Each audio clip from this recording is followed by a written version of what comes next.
ನಿನ್ನೆ ವಾರಾಂತರಂಗ ಜೀವಿತದಲ್ಲಿ ಕಾಮಭೂತ ಅದರಲ್ಲಿನ ಕಾಮವು ಅಭಿವ್ಯಕ್ತವಾಗುವ ಪ್ರಕೃತಿ ತತ್ವ, ಕಾಮವು ಅಭಿವ್ಯಕ್ತವಾಗಿರ್ತಕ್ಕಂಥ ಪ್ರಕೃತಿ ತತ್ವ ಅಂದ್ರೆ ಕಾಮಲೋಕದಲ್ಲಿ ಅದು ಪ್ರಕೃತಿ ತತ್ವದಲ್ಲಿ ಯಾವ ರೀತಿ ಅದು ಉದ್ಭವ ಆಗತ್ತೆ, ಹೇಗಾಗತ್ತೆ ಅಂತಕ್ಕಂಥದ್ರ ಬಗ್ಗೆ ತಿಳ್ಕೊಂಡ್ರು.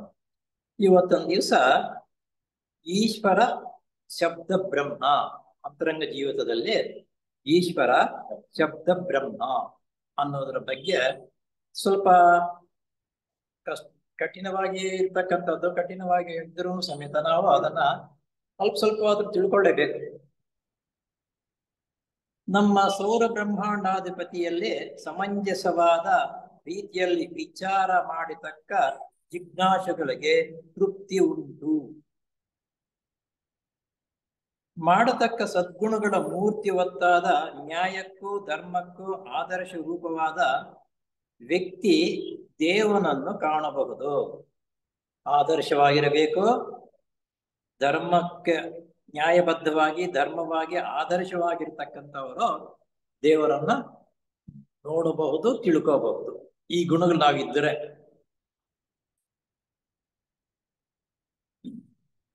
ಸ್ವರೂಪನಾದ ವ್ಯಕ್ತಿ ದೇವನನ್ನು ಕಾಣಬಹುದು. ಎಂತೆಂತಹ ಆದರ್ಶ ಸದ್ಗುಣಗಳನ್ನು ಭಗವಂತನಲ್ಲಿ ಇರುವಂತೆ ಭಾವಿಸುತ್ತಿದ್ದುವೋ ಅಂತಹುಗಳೆಲ್ಲವೂ ನಮ್ಮ ಬ್ರಹ್ಮಾಂಡಾಧಿಪತಿಯಲ್ಲಿ ಮೈಗೂಡಿಸಿಕೊಂಡಿರುತ್ತವೆ. ನಮ್ಮ ಬ್ರಹ್ಮಾಂಡಾಧಿಪತಿಯಲ್ಲಿ ನಾವು ಏನೇನು ಸದ್ಗುಣಗಳನ್ನು ವಿವರಣೆಗಳನ್ನು ಹೇಳ್ತೀವೋ ಅಂತವು ಎಲ್ಲವೂ ಅವರಲ್ಲೇ ಅಡಕವಾಗಿದೆ.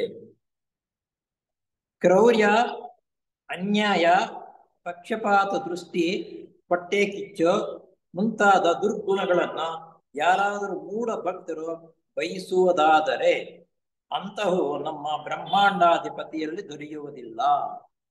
ಸಾಧಾರಣವಾಗಿ ಇನ್ನೇನು ಅಂತವ್ರ ಹತ್ರ ಇರುತ್ತಾ? ಸ್ವಲ್ಪ ನಮ್ಮ ಜೀವನದಲ್ಲೇ ಮಾಡ್ತಕ್ಕಂಥ ಅಭಿವೃದ್ಧಿ ಹೊಂದಿರತಕ್ಕಂಥ ಈ ಗುಣಗಳೇನು ಇರಲ್ಲ. ಯಾವ್ಯಾವ್ದು ಅಂತಂದ್ರೆ ಕ್ರೌರ್ಯ, ಅನ್ಯಾಯ, ಪಕ್ಷಪಾತ ದೃಷ್ಟಿಯಿಂದ ಹೊಟ್ಟೆ ಕಿಚ್ಚು ಮುಂತಾದ ದುರ್ಗುಣಗಳು ಯಾರಾದರೂ ಮೂಢ ಭಕ್ತರು ಬಯಸುವುದಾದರೆ ಅಂತಹವು ನಮ್ಮ ಬ್ರಹ್ಮಾಂಡಾಧಿಪತಿಯಲ್ಲಿ ದೊರೆಯುವುದಿಲ್ಲ. ತನ್ನ ಬ್ರಹ್ಮಾಂಡಕ್ಕೆ ಸಂಬಂಧಪಟ್ಟಂತೆ ಸರ್ವಜ್ಞತ್ವ, ಸರ್ವಶಕ್ತಿತ್ವ ಮತ್ತು ಸರ್ವಾಂತರ್ಯಾಮಿ ತತ್ವ, ಪ್ರೇಮ, ವೀರ್ಯ, ಅನುಭವ ಜ್ಞಾನ, ದಿವ್ಯತೆ ಮೊದಲಾದ ವಿಶೇಷ ಲಕ್ಷಣಗಳು ಆತನಲ್ಲಿ ಪೂರ್ಣವಾದ ರೀತಿಯಲ್ಲಿ ಮೂರ್ತಿಗೊಂಡಿರುತ್ತವೆ. ಪೂರ್ಣವಾಗಿ ಬೆಳವಣಿಗೆ ಆಗಿರತಕ್ಕಂಥವ್ರು ನಮ್ಮ ಬ್ರಹ್ಮಾಂಡಾಧಿಪತಿ, ಯಾವುದು ಕೊರತೆ ಇಲ್ಲ, ಇವೆಲ್ಲವೂ ತುಂಬಾ ತುಳುಕಾಡ್ತಾ ಇವೆ. ಅವರ ಪ್ರಭಾವದಿಂದ ನಾವು ಆ ಭಕ್ತಿ ಭಾವನೆಯಿಂದ ಜೀವನ ಉತ್ತಮ ರೀತಿಯಲ್ಲಿ ನಡ್ಕೊಳ್ತಕ್ಕಂಥದ್ದನ್ನು ಕಳ್ಕೊಂಡಾಗ ಅವು ನಾವು ಪಡೆಯಬಹುದು. ಆದಾಗ್ಯೂ ತ್ರಿಮೂರ್ತಿ ಸ್ವರೂಪನಾದ ಆ ಮಹಾಪುರುಷನು ಒಬ್ಬ ಸರ್ವಶಕ್ತನಾದ ದೇವನು. ತ್ರಿಮೂರ್ತಿ ಸ್ವರೂಪನಾದ ಈಶ್ವರ ಅಂತಕ್ಕಂಥದ್ದು ಬ್ರಹ್ಮಾಂಡಾಧಿಪತಿ ಅಲ್ಲ, ತ್ರಿಮೂರ್ತಿ ಸ್ವರೂಪನ ಮೂರು ಶಕ್ತಿಗಳು ಆತನಲ್ಲಿ ತುಂಬಿದೆ. ದೇವನು ಆ ಪರಬ್ರಹ್ಮ ತತ್ವ ಅಂತಸ್ತಿನಿಂದ ಆತನು ಎಷ್ಟು ಅಂತಸ್ತುಗಳ ಕೆಳಗೆ ಇಳಿಯುತ್ತಾನೆಯೋ ನಾವೇ ಅರಿಯಬಹುದು. ಇಷ್ಟು ಗುಣಗಳು ವ್ಯವಸ್ಥೆ ಅಂತಸ್ತಿನಲ್ಲಿ ಇರ್ತಕ್ಕಂಥವರು ಎಷ್ಟು ಅಂತಸ್ತಿನಿಂದ ಕೆಳಗೆ ಇಳಿತಾನೆ ಅಂತಕ್ಕಂಥದ್ದು ನಾವು ಅಲ್ಲ. ಆ ಪರಬ್ರಹ್ಮ ನಿರುಪಾಧಿಕ ಚೈತನ್ಯವು ತಿಳುವಳಿಕೆಗೆ ಅತೀತವಾದದ್ದು. ಆ ಪರಬ್ರಹ್ಮ ನಿರುಪಾದಕ ಚೈತನ್ಯ ತಿಳುವಳಿಕೆಗೆ ಅತೀತವಾಗಿರ್ತಕ್ಕಂಥದ್ದು. ಅದನ್ನು ತಿಳ್ಕೊಳ್ಳೋದಕ್ಕೆ ಇಷ್ಟೇ ಹೀಗೆ ಇಂತೆ ಅಂತ ಅನ್ನೋದು ಆಗಲ್ಲ, ಅತೀತವಾಗಿರ್ತಕ್ಕಂಥ ತಿಳುವಳಿಕೆ ಅದು. ಮತ್ತು ಅದರ ಮುಂದೆ ಈ ಬ್ರಹ್ಮಾಂಡಗಳು ಕೂಡ ಒಂದು ತೃಣಕ್ಕೆ ಸಮಾನವು. ಆತನ ಮುಂದೆ ಈ ಬ್ರಹ್ಮಾಂಡಗಳು ಅಂದ್ರೆ, ಬ್ರಹ್ಮಾಂಡ ಅಂದ್ರೆ ಒಂದೊಂದು ಎಷ್ಟೆಷ್ಟು ದೊಡ್ಡದಾಗಿರುತ್ತಂದ್ರೆ ಹೇಳಕ್ಕೆ ಆಗಲ್ಲ. ಅವು ಸಮೇತ ಆತನ ದೃಷ್ಟಿಗೆ ತೃಣ ಅಂದ್ರೆ ಹುಲ್ಲಿಗೆ ಸಮಾನ, ಹುಲ್ಲಿಗೆ ಸಮಾನ ಆಗಿರ್ತಕ್ಕಂಥ ಮಾಯ ಸೃಷ್ಟಿಯಾಗಿರ್ತಕ್ಕಂಥ ಆತನ ಸೃಷ್ಟಿಯಾಗಿರ್ತಕ್ಕಂಥದ್ದು ಹುಲ್ಲಿಗೆ ಸಮಾನ. ಈ ಬ್ರಹ್ಮಾಂಡಾಧಿಪತಿಯಾದ ಭಗವಂತನ ರೂಪವನ್ನು ನಾವು ಕಲ್ಪಿಸಿಕೊಳ್ಳುವುದಕ್ಕೆ ಸಾಧ್ಯವಿಲ್ಲ. ಈ ಬ್ರಹ್ಮಾಂಡ ಅಧಿಪತಿ ಆಗಿರ್ತಕ್ಕಂಥ ರೂಪ ವ್ಯವಸ್ಥೆ ಏನಿದೆ, ಹೇಗಿದೆ ಅಂತ ಅನ್ನೋದನ್ನ ನಾವು ಕಲ್ಪನೆ ಮಾಡಿಕೊಳ್ಳುವುದಕ್ಕೂ ಸಾಧ್ಯವಿಲ್ಲದೆ ಇರ್ತಕ್ಕಂಥದ್ದು ರೂಪ ಹೇಗಿದೆ ಅಂತ ಅನ್ನೋದು. ಸ್ಥೂಲ ಲೋಕದಲ್ಲಿ ನೋಡಬಹುದಾದ ಸೂರ್ಯನ ಆತನ ಪ್ರಾಮುಖ್ಯವಾದ ಅಭಿವ್ಯಕ್ತ ಸ್ವರೂಪನು. ನಮಗೆ ಸೂರ್ಯ ದೇವನು ಪ್ರತ್ಯಕ್ಷವಾಗಿ ಕಾಣ್ತಾ ಇರ್ತಾನೆ. ಸೂರ್ಯನು ಆತನ ಪ್ರಾಮುಖ್ಯವಾದ ಅಭಿವ್ಯಕ್ತ ಸ್ವರೂಪನು, ಪ್ರಾಮುಖ್ಯವಾಗಿರ್ತಕ್ಕಂಥ ಅಭಿವ್ಯಕ್ತ ಸ್ವರೂಪನು ಸೂರ್ಯನು. ಆತನ ಅಸಾಧಾರಣ ಗುಣ ಮತ್ತು ಶಕ್ತಿಗಳನ್ನು ಸೂರ್ಯನಲ್ಲಿ ಸ್ವಲ್ಪ ಮಟ್ಟಿಗೆ ಕಾಣಬಹುದು. ಆ ಬ್ರಹ್ಮಾಂಡಾಧಿಪತಿ ಇದೆಯಲ್ಲ, ಆತನ ಶೌರ್ಯ, ಆತನ ಶಕ್ತಿ ಸಾಮರ್ಥ್ಯವು ನಾವು ಸೂರ್ಯನಲ್ಲಿ ಸ್ವಲ್ಪ ನೋಡಬಹುದು. ಅಲ್ಲಿಗೆ ಬ್ರಹ್ಮಾಂಡಾಧಿಪತಿಯಲ್ಲಿ ಏನೇನು ಇರುತ್ತೋ ಅದು ಸೂರ್ಯನಲ್ಲಿ ಸಮೇತ ಸ್ವಲ್ಪ ಇದೆ. ಭೂಮಿ ಆಕಾಶ ಒಂದೇ. ಈ ಸ್ಥೂಲ ಪ್ರಪಂಚಕ್ಕೆಲ್ಲ ಸೂರ್ಯ ದೇವನು ಪ್ರಾಣ ಸ್ವರೂಪನಾಗಿರುತ್ತಾನೆ. ಭೂಮಂಡಲಕ್ಕೆಲ್ಲನೂ ಸೂರ್ಯ ದೇವನು ಪ್ರಾಣ, ನಮಗೆಲ್ಲರಿಗೂ ಪ್ರಾಣ ಒದಗಿಸಿಕೊಡ್ತಾ ಇರ್ತಕ್ಕಂಥವರು ಸೂರ್ಯ.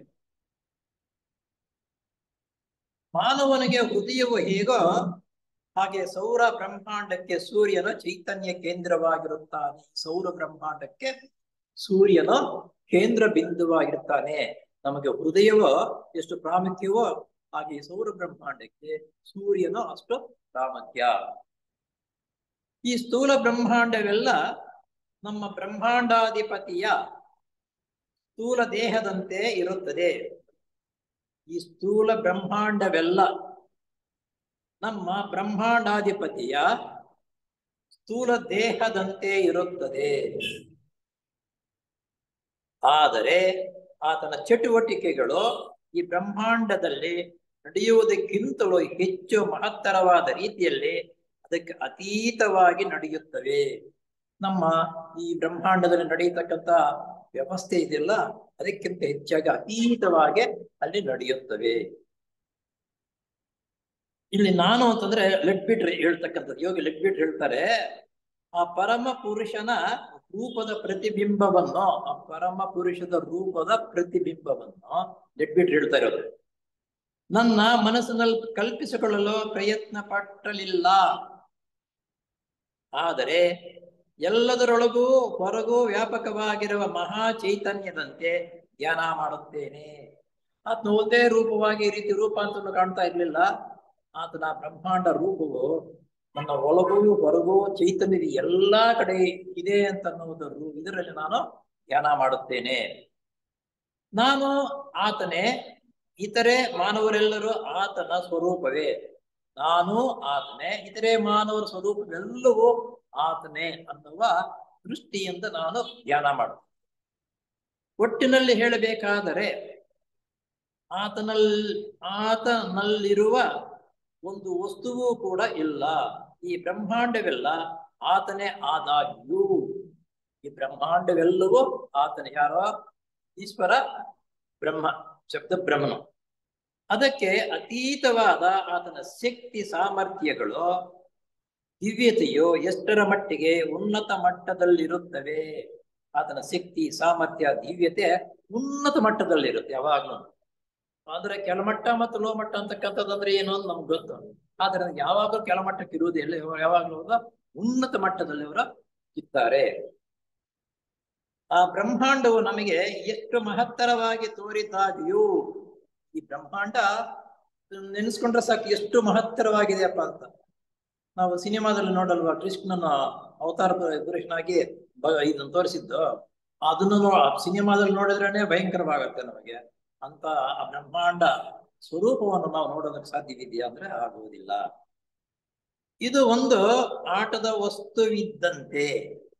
ಇದೆಲ್ಲವೂ ಆತನ ಚೈತನ್ಯ ಮಾಯವಾಗಿದ್ದಾಗಿಯೋ ಇದಕ್ಕೆ ಅತೀತವಾದ ಆತನ ದಿವ್ಯತೆಯೋ ನಮ್ಮ ಊಹಿಗೆ ಮೀರಿದ್ದು. ಇದೆಲ್ಲ ನಮ್ಮ ಈ ಬ್ರಹ್ಮಾಂಡವೆಲ್ಲ ನಾವು ನೋಡ್ತಾ ಇದ್ದೀವಿ. ಇದು ಬಹಳ ದಿವ್ಯವಾಗಿರ್ತಕ್ಕಂಥದ್ದು. ಎಂತಹ ಸ್ವರೂಪದಲ್ಲಿದೆ, ಹೇಗಿದೆ ಅಂತಕ್ಕಂಥದ್ದನ್ನು ನೆನೆಸ್ಕೊಳ್ಳೋದಕ್ಕೂ ಊಹೆ ಮಾಡಿಕೊಳ್ಳೋದಕ್ಕೂ ನಮ್ಮಿಂದ ಆಗಲಾರದು. ಎಂದರೆ ಒಂದು ಅಂಶದಿಂದ ಈ ಸಮಸ್ತ ಭೂತಕೋಟಿಯನ್ನು ವ್ಯಾಪಿಸಿ ಇದಕ್ಕೆ 3ರಷ್ಟು ಪಾಲು ದಿವ್ಯತೆಯಲ್ಲಿ ಇದಕ್ಕೆ ಅತೀತವಾಗಿರುತ್ತಾನೆ ಎಂಬ ಪುರುಷ ಸೂಕ್ತಿ ಸಾಕ್ಷಿ ಹೇಳುತ್ತದೆ. ಪುರುಷ ಸೂಕ್ತಿ ಅಂತಕ್ಕಂಥದ್ದು ನಾವು ಪ್ರೇರಣೆ ಮಾಡ್ತೀವಲ್ಲ, ಅದು ಸಾಕ್ಷಿ. ಯಾಕಂದ್ರೆ ಸಹಸ್ರಾರು ರೂಪವಾಗಿರ್ತಕ್ಕಂಥದ್ರು ಸಹಸ್ರಾರು ರೂಪ ಸಹ ಇರ್ತಕ್ಕಂಥದ್ದನ್ನು ಎಷ್ಟು ಇದೆಯೋ ಏನು ಅಂತಕ್ಕಂಥ ಆ ಪುರುಷ ಸೂಕ್ತಿ ಅದರ ವಿವರಣೆಯನ್ನು ಪೂರ್ಣವಾಗಿ ನಮಗೆ ತೋರಿಸುತ್ತದೆ, ಹೇಳುತ್ತದೆ. ಪುರುಷ ಸೂಕ್ತಿ ಸಾಕ್ಷಿ ಹೇಳುತ್ತದೆ, ನಾವು ಆತನಲ್ಲಿ ಒಂದಾಗಿರುವಿಕೆಯನ್ನು ಎಂತಹ ಮಾತುಗಳು ಸಹ ವ್ಯಕ್ತಪಡಿಸಲಾರವು. ನಾವು ಆತನಲ್ಲೇ ಒಂದಾಗಿದ್ದೀವಿ ಅಂತ ನಾವು ಮಾತುಗಳು ಹೇಳ್ತೀವಿ ಹೊರತು ಅದು ಪೂರ್ಣವಾಗಿ ನಾವು ನಂಬಕ್ಕೂ ಆಗಲ್ಲ.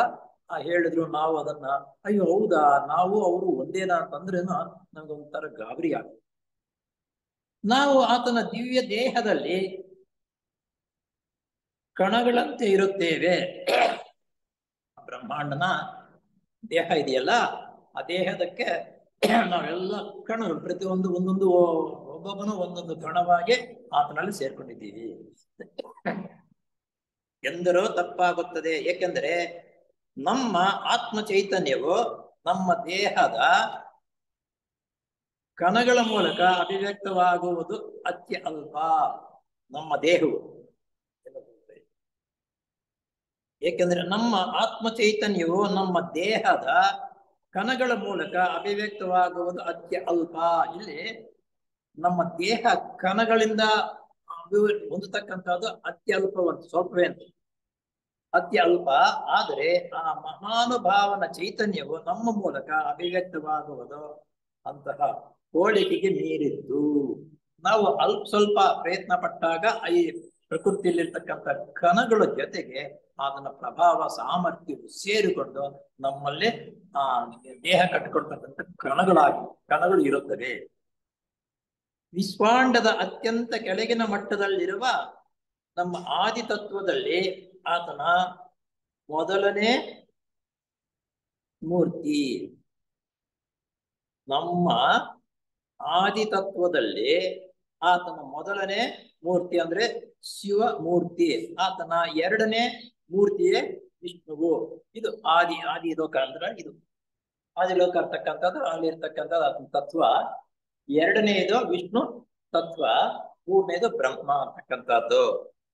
ಈ ಶಿವಮೂರ್ತಿಯು ಆತನ ಎರಡನೇ ಮೂರ್ತಿ. ಅದಕ್ಕಿಂತ ಒಂದು ಅಂತಸ್ತು ಕೆಳಗು ಅಂದ್ರೆ ಅನುಪಾದಕ ಲೋಕದಲ್ಲಿ, ಅನುಪಾದಕ ಲೋಕ ಅಂತಂದ್ರೆ ಇಲ್ಲಿ ಬರುತ್ತೆ ನೋಡಿ, ಅನುಪಾದಕ ಲೋಕದಲ್ಲಿ ವಿಷ್ಣು ತತ್ವ ಇರುತ್ತದೆ.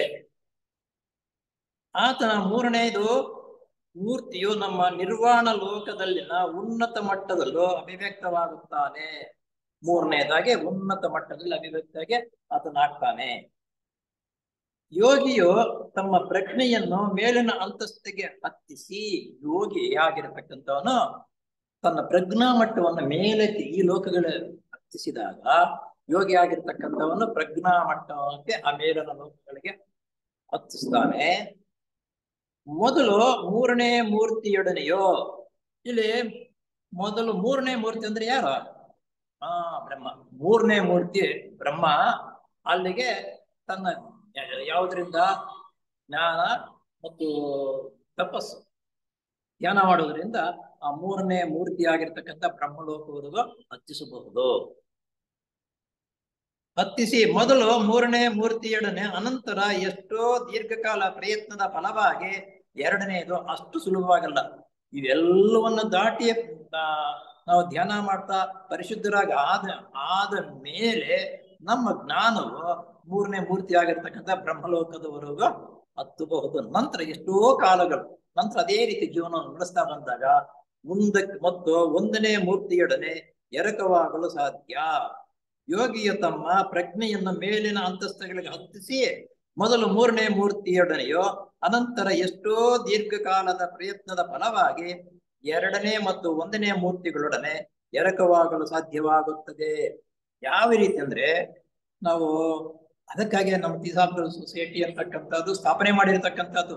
ಇಲ್ಲಿ ನೀತಿ ನಿಯಮ ವ್ಯವಸ್ಥೆ ಧ್ಯಾನ ಮಾಡ್ತಕ್ಕಂಥದ್ದು ಕಲಿತುಕೊಂಡಾಗ ಪೂರ್ಣವಾಗಿ ಆ ಪ್ರಕೃತಿಯೊಂದಿಗೆ ನಾವು ಮಿಲನವಾಗಿ ಧ್ಯಾನ ಮಾಡ್ತಕ್ಕಂಥದ್ದು, ಉತ್ತಮ ಗುಣಗಳು ಬೆಳೆಸ್ಕೊಳ್ತಕ್ಕಂಥದ್ದು ಮಾಡ್ತಾ ಮಾಡ್ತಾ ಮಾಡ್ತಾ ಇದ್ದು ಧ್ಯಾನ ಮಾಡ್ತಾ ಇದ್ದಾಗ ಆ ಮೂರನೇ ಮೂರ್ತಿ ಆಗಿರ್ತಕ್ಕಂಥ ಬ್ರಹ್ಮಲೋಕದವರೆಗೂ ನಾವು ಹತ್ತಿಸಬಹುದು. ಧ್ಯಾನ ಮಾಡ್ತಾ ಬರೀ ಧ್ಯಾನ ಮಾಡೋದ್ರಿಂದ ನಮ್ಮ ಜೀವನದಲ್ಲೂ ಸಮೇತ ಪರಿವರ್ತನೆ ಹೊಂದಬೇಕು. ನಿಮಗೆ ಈ ವಿಷಯವನ್ನು ತಿಳಿಸುತ್ತಿರುವ ನನಗೆ ಯೋಗಿ ಲೆಡ್ಬೀಟರ್ಗೆ, ಯಾರು ಇವೆಲ್ಲ ಹೇಳ್ತಾ ಇರೋದಂದ್ರೆ ಯೋಗಿ ಲೆಡ್ಬೀಟರ್ ನಿಮಗೆ ಈ ವಿಷಯ ತಿಳಿಸ್ತಾ ಇರೋದು ನಮ್ಗೆಲ್ಲರಿಗೂ. ಒಂದು ಸಾರಿ ನಮ್ಮ ಬ್ರಹ್ಮಾಂಡಾಧಿಪತಿಯ ಅತೀತ ದಿವ್ಯ ರೂಪ ದರ್ಶನವಾಗೋ ಸುಯೋಗ ಒದಗಿತೋ. ಅವ್ರು ಮಾಮೂಲಿಯಾಗಿ ನಾವು ಇವಾಗೆಲ್ಲ ಧ್ಯಾನ ಮಾಡಲ್ವಾ, ಧ್ಯಾನ ಮಾಡ್ತಾ ಇದ್ದಾಗ ಅದೇ ಇದರಲ್ಲಿ ಸ್ವಲ್ಪ ಅಭಿವೃದ್ಧಿ ಮುಂದಕ್ಕೆ ಹೋಗಿರ್ತಕ್ಕಂಥವ್ರು ಒಂದು ದಿವಸ ಮೇಲಿನ ತ್ರಿಮೂರ್ತಿ ಆಗಿರ್ತಕ್ಕಂಥ ವಿಷ್ಣು ಬ್ರಹ್ಮನ ಮಟ್ಟಕ್ಕೆ ಹೋಗಿ ನೋಡ್ತಕ್ಕಂಥ ಅವಕಾಶ ಒದಗಿ ಬಂದಿತು. ಯಾರಿಗೆ? ಲೆಡ್ಬಿಟ್ರ್ ಅವರಿಗೆ. ಆ ದಿವ್ಯ ರೂಪವು ಈ ಬ್ರಹ್ಮಾಂಡಕ್ಕೆ ಸಂಬಂಧಪಟ್ಟಿದ್ದಲ್ಲ. ಆತನ ದಿವ್ಯ ರೂಪ ಇದೆಯಲ್ಲ ಈ ಬ್ರಹ್ಮಾಂಡಕ್ಕೆ ಸಂಬಂಧಪಟ್ಟಿದ್ದಲ್ಲ, ಇದಕ್ಕೆ ಅತೀತವಾದದ್ದು, ಇದಕ್ಕಿಂತ ಬಹಳ ಉತ್ತಮವಾಗಿರ್ತ ಪವರ್ಫುಲ್ ಆಗಿರ್ತಕ್ಕಂಥದ್ದು. ಇದು ಒಂದು ಅಪೂರ್ಣವಾದ ದಿವ್ಯ ಅನುಭವವು. ಪೂರ್ಣವಾಗಿ ಇಷ್ಟೇ ಅಂತಲ್ಲ, ಅದು ಅಪೂರ್ಣವಾಗಿರುತ್ತೆ, ಎಷ್ಟೋ ಬೇಕಾದ್ರೆ ಇರುತ್ತೆ. ಅಂತಹ ಅನುಭವವು ಉಂಟಾಯಿತು. ಸಾಧಾರಣವಾಗಿ ದೊರೆಯತಕ್ಕದ್ದಲ್ಲ. ಸಾಧಾರಣವಾಗಿರ್ತಕ್ಕಂಥವ್ರು ಇಂಥವ್ರಿಗೆ ಅದು ದೊರೆಯುವುದಿಲ್ಲ, ಸಿಗುವುದೂ ಇಲ್ಲ.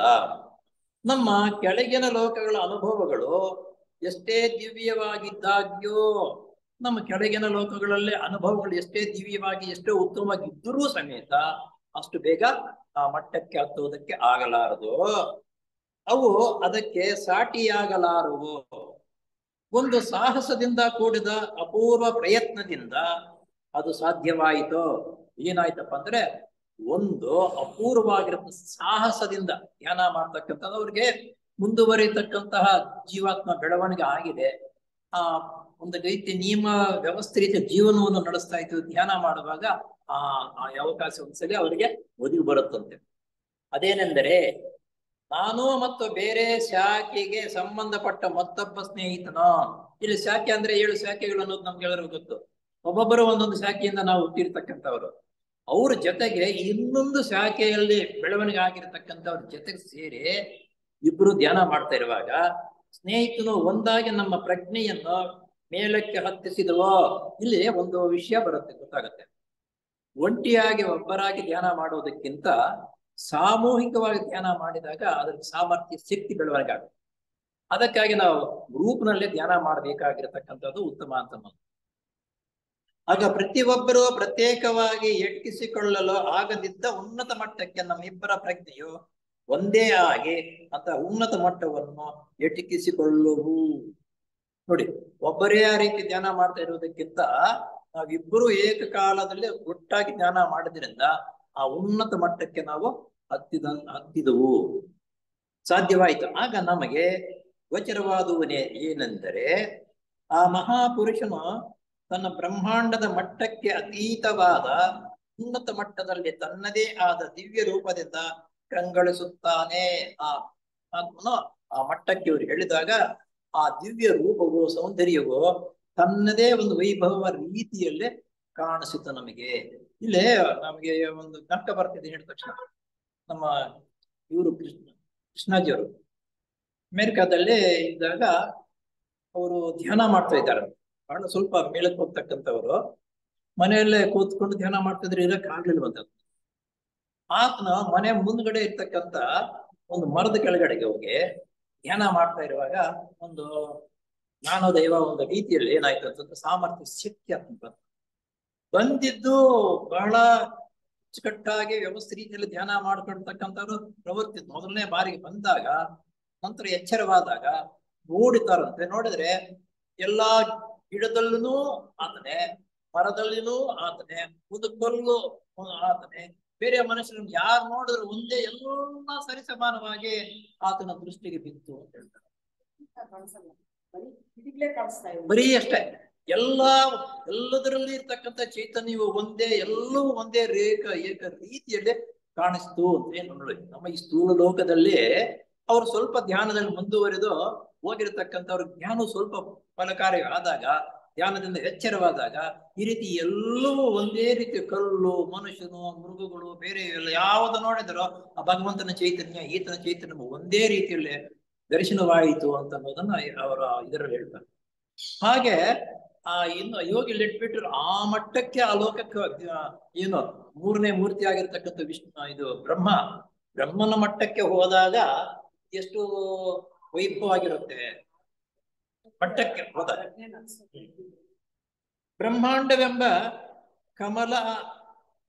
ಕಮಲಾಸದಲ್ಲಿ ಮಂಡಿಸುತ್ತಾನೆ ಆತನ ಈ ಮಾನವ ಕೋಟಿಯನ್ನೆಲ್ಲ ಪ್ರತಿನಿಧಿಸುತ್ತಾನೆ.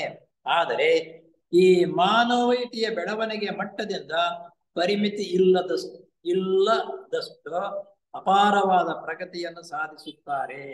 ನಾವು ಮಾನವ ಮಟ್ಟ, ನಮ್ಮ ಭೂಲೋಕ, ಸ್ಥೂಲ ಲೋಕ, ಕಾಮಲೋಕದ ಈ ಮಟ್ಟದ್ದು ಪ್ರಕೃತಿ ವ್ಯವಸ್ಥೆ ಒಂದು ರೀತಿ. ಆಮೇಲಿನ ಮಟ್ಟಕ್ಕೆ ಹೋದಾಗ ಅದಕ್ಕೆ ಹೋಲಿಕೆ ಮಾಡಿಕೊಳ್ಳುವುದಕ್ಕೆ ಆ ವ್ಯವಸ್ಥೆಗೆ ಈ ವ್ಯವಸ್ಥೆಗೆ ಅಜಿಗಜಾಂತರವಾಗಿರುತ್ತದೆ. ಕಾರಣ ದೇಹವು ಉನ್ನತ ಮಟ್ಟಕ್ಕೆ ಎಷ್ಟು ಅಪಾರವಾಗಿ ಬೆಳೆಯುತ್ತಿದೆಯೋ, ಕಾರಣ ದೇಹವು ಉನ್ನತ ಮಟ್ಟಕ್ಕೆ ಎಷ್ಟು ಅಪಾರವಾಗಿ ಬೆಳೆಯಬಲ್ಲದೋ ಅಷ್ಟು ಬೆಳೆದಿರುವುದು ಆ ಮಹಾತ್ಮನ ದಿವ್ಯ ರೂಪವು. ಕಾರಣ ಮಟ್ಟಕ್ಕೆ ಹೋಗಿರತಕ್ಕಂಥವ್ರು ಆ ಮಟ್ಟದಲ್ಲಿ ಕೂತ್ಕೊಂಡು ಅವರ ಪ್ರಯತ್ನ ಧ್ಯಾನ ಮಾಡ್ತಾ ಇರುವಾಗ ಆ ಮಟ್ಟಕ್ಕೆ ಹೋಗ್ತದೆ. ನಾವು ಆ ಕಾರಣ ದೇಹದಕ್ಕೆ ಹೋಗಿ ಆ ಮಟ್ಟದಲ್ಲಿ ಕೂತ್ಕೊಳ್ಳೋದಕ್ಕೂ ಅದೆಲ್ಲ ಧ್ಯಾನ ಮಾಡೋದಕ್ಕೆ ನಮ್ಮಿಂದ ಆಗಲಾರದು. ಅಂದ್ರೆ ಈ ಲೋಕಗಳು ಈ ರೀತಿ ಇದೆ ಅಂತ ಅನ್ನೋದಾದ್ರೂ ಸ್ವಲ್ಪ ನಮ್ಗೆ ಆ ತಿಳುವಳಿಕೆ ಬರ್ತಾ ಇದೆ ಅಷ್ಟೇ. ಆ ದಿವ್ಯ ರೂಪವು ಆತನ ನಿತ್ಯ ರೂಪವೋ ಅಲ್ಲವೋ ಯಾರಿಗೂ ಗೊತ್ತು. ಆ ದಿವ್ಯ ರೂಪ ಇದೆಯಲ್ಲ ಅದು ನಿತ್ಯವೂ ಆತನ ರೂಪವೇ ಅನ್ನುವುದನ್ನು ನಮಗೆ ಯಾರಿಗೂ ಗೊತ್ತು. ಅದು ಆ ಪರಮಾತ್ಮ ರೂಪವೇ, ಚೈತನ್ಯವೇ, ಹೀಗೆ ಇದೆ, ಹಿಂಗಿರುತ್ತೆ ಅಂತಕ್ಕಂಥದ್ದು ಯಾರಿಗೂ ಗೊತ್ತಾಗುತ್ತೆ ಈ ರೂಪ ಇರುವುದು ಅನ್ನೋದು ಅವರಿಗೆ ಪ್ರಶ್ನೆ ಕೊಡ್ತಾರೆ. ಆದರೆ ಅದು ಒಂದು ಅದ್ಭುತವಾದ ಸತ್ಯ. ಅಂತಹ ಸಾಧಾರಣ ಪ್ರಭಾವವುಳ್ಳ ದಿವ್ಯತೆಯನ್ನು ನೋಡಿದ ಮೇಲೆ ಅದನ್ನು ಮರೆಯುವುದಕ್ಕಾಗಲಾರದು. ಆ ಆ ಸಾಮರ್ಥ್ಯ, ಆ ಶಕ್ತಿ, ಆ ದರ್ಶನ, ಆ ಲೋಕಗಳಲ್ಲಿರ್ತಕ್ಕಂಥ ವ್ಯವಸ್ಥೆಯನ್ನು ಒಂದ್ಸಲ ನೋಡಿಬಿಟ್ಟ ಮೇಲೆ ನಂತರ ಮರೆಯೋಕ್ಕಾಗಲ್ಲ. ನಾವು ಎಲ್ಲಾದ್ರೂ ಒಂದ್ ಕಡೆ ಹೋದಾಗ ಸೂರ್ಯ ಅಸ್ತವಾಗಲಿ, ಸೂರ್ಯನ ಮುಳುಗತಕ್ಕಂಥದ್ದು ಎರಡು ಒಂದ್ಸಲ ಎಂದಾದ್ರೂ ನೋಡಿದ್ರ ಸ್ವರೂಪವಾಗಿರ್ತಕ್ಕಂಥದ್ದು ನಮ್ಮ ಕಣ್ಣು ಮುಂದೆನೆ ಯಾವಾಗಿರುತ್ತೆ. ಅಲ್ಪ ಸ್ವಲ್ಪವೇ ನಾವು ಮರೆಯಕ್ಕಾಗಲಾರದು. ಇಳಿಯೋದಲ್ಲ, ಅಲ್ಲಿ ಇಳಿಯುವುದು ಅಷ್ಟೊಂದು ಸೊಗಸಾಗಿರುತ್ತೆ ಅನ್ನೋದು. ಆಮೇಲೆ ಸೂರ್ಯನ ಅಸ್ತ ಆಗ್ತಕ್ಕಂಥದ್ದು ಎಷ್ಟು ಸೊಗಸಾಗಿರುತ್ತೆ ಗೊತ್ತಾ. ಈ ನೋಡಿದ್ದು ನಮ್ಗೆ ಗೋಚರವಾದ್ರೆ ಯಾವಾಗ್ಲೂ ಅದನ್ನೇ ನೆನ್ಸ್ಕೊಳ್ತೀವಪ್ಪ, ಏನು ಚೆನ್ನಾಗಿತ್ತಪ್ಪ ಇದು ಅಂತದ್ದು. ಆ ಸಣ್ಣವೇ ನಮಗೆ ಇಷ್ಟೊಂದು ಉತ್ತಮವಾಗಿ ರೀತಿಯಲ್ಲಿ ಮರೆಯೋದಕ್ಕೆ ಸಾಧ್ಯವಿಲ್ಲದೆ ಇರುವಾಗ ಅಂತ ಬ್ರಹ್ಮಾಂಡದ ಲೋಕದಲ್ಲಿ ಇವರು ಮೂರನೇ ಮೂರ್ತಿ ಆಗಿರ್ತಕ್ಕಂಥ ಇದ್ದಾಗ ಆ ವ್ಯವಸ್ಥೆಯನ್ನು ನೋಡಿದ್ರೆ ಎಷ್ಟೊಂದು ಆನಂದ, ಎಷ್ಟೊಂದು ಸಂತೋಷವಾಗಿರುತ್ತೆ ಅವ್ರಿಗೆ. ಅದನ್ನ ಮರೆಯುವುದಕ್ಕೆ ಸಾಧ್ಯವಾಗಲ್ಲ. ಇನ್ನೊಂದು ಉನ್ನತ ಮಟ್ಟದ ಅನುಭವವನ್ನ ತಿಳಿಯಲು ಇಚ್ಛಿಸುತ್ತೇನೆ. ಇನ್ನ ಒಂದು ಅನುಭವ ಯಾವುದೋ ಬರುತ್ತೆ ಅವ್ರಿಗೆ, ಅದು ವರ್ಣಾತೀತವಾದದ್ದು. ನಮ್ಮ ಸಾಧಾರಣ ತಿಳುವಳಿಕೆಗೆ ಎಟಕದು. ಅದು ವರ್ಣಾತೀತ. ಇಂಥ ವರ್ಣ, ಇಂಥ ಕಲರ್, ಇಂಥ ಬಣ್ಣನ ತಿಳಕ್ಕಾಗಲ್ಲ. ನಮ್ಮ ಸಾಧಾರಣ ಮಟ್ಟಕ್ಕೆ ಅದು ಅತೀತವಾಗಿರ್ತಕ್ಕಂಥದ್ದು. ನಮ್ಗೆ ಹೇಳ್ಕೊಳ್ಳೋದಕ್ಕೂ ನೋಡೋದಕ್ಕೂ ಆಗಲ್ಲ. ಹೀಗೆ ಇದೆ ಅಂತ ಹೇಳುವುದಕ್ಕೂ ಸಮೇತ ಆಗಲಾರದು. ಅಂತ ರೀತಿ ಇತ್ತು ಅನ್ನೋದನ್ನ ಹೇಳ್ತಾರೆ.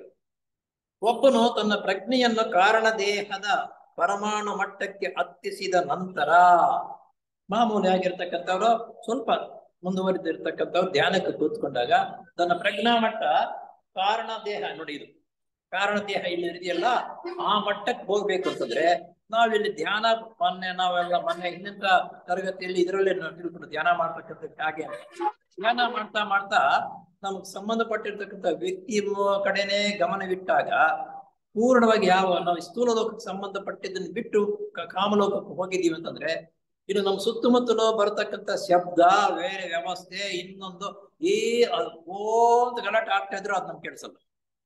ಆವಾಗ ಯಾವಪ್ಪ ಅಂದ್ರೆ ಆ ಮಟ್ಟವನ್ನು ಹತ್ತಿ ಮೇಲಕ್ಕೆ ಹೋಗಿದ್ದೀವಿ ಅಂತ ಅರ್ಥ. ಅಲ್ಲ, ಸ್ಥೂಲ ಲೋಕವನ್ನು ಬಿಟ್ಟು ಮುಂದಕ್ಕೆ ಹೋಗಿದ್ದೀವಿ ಅಂತ ಅನ್ನೋದು ಅವಾಗ.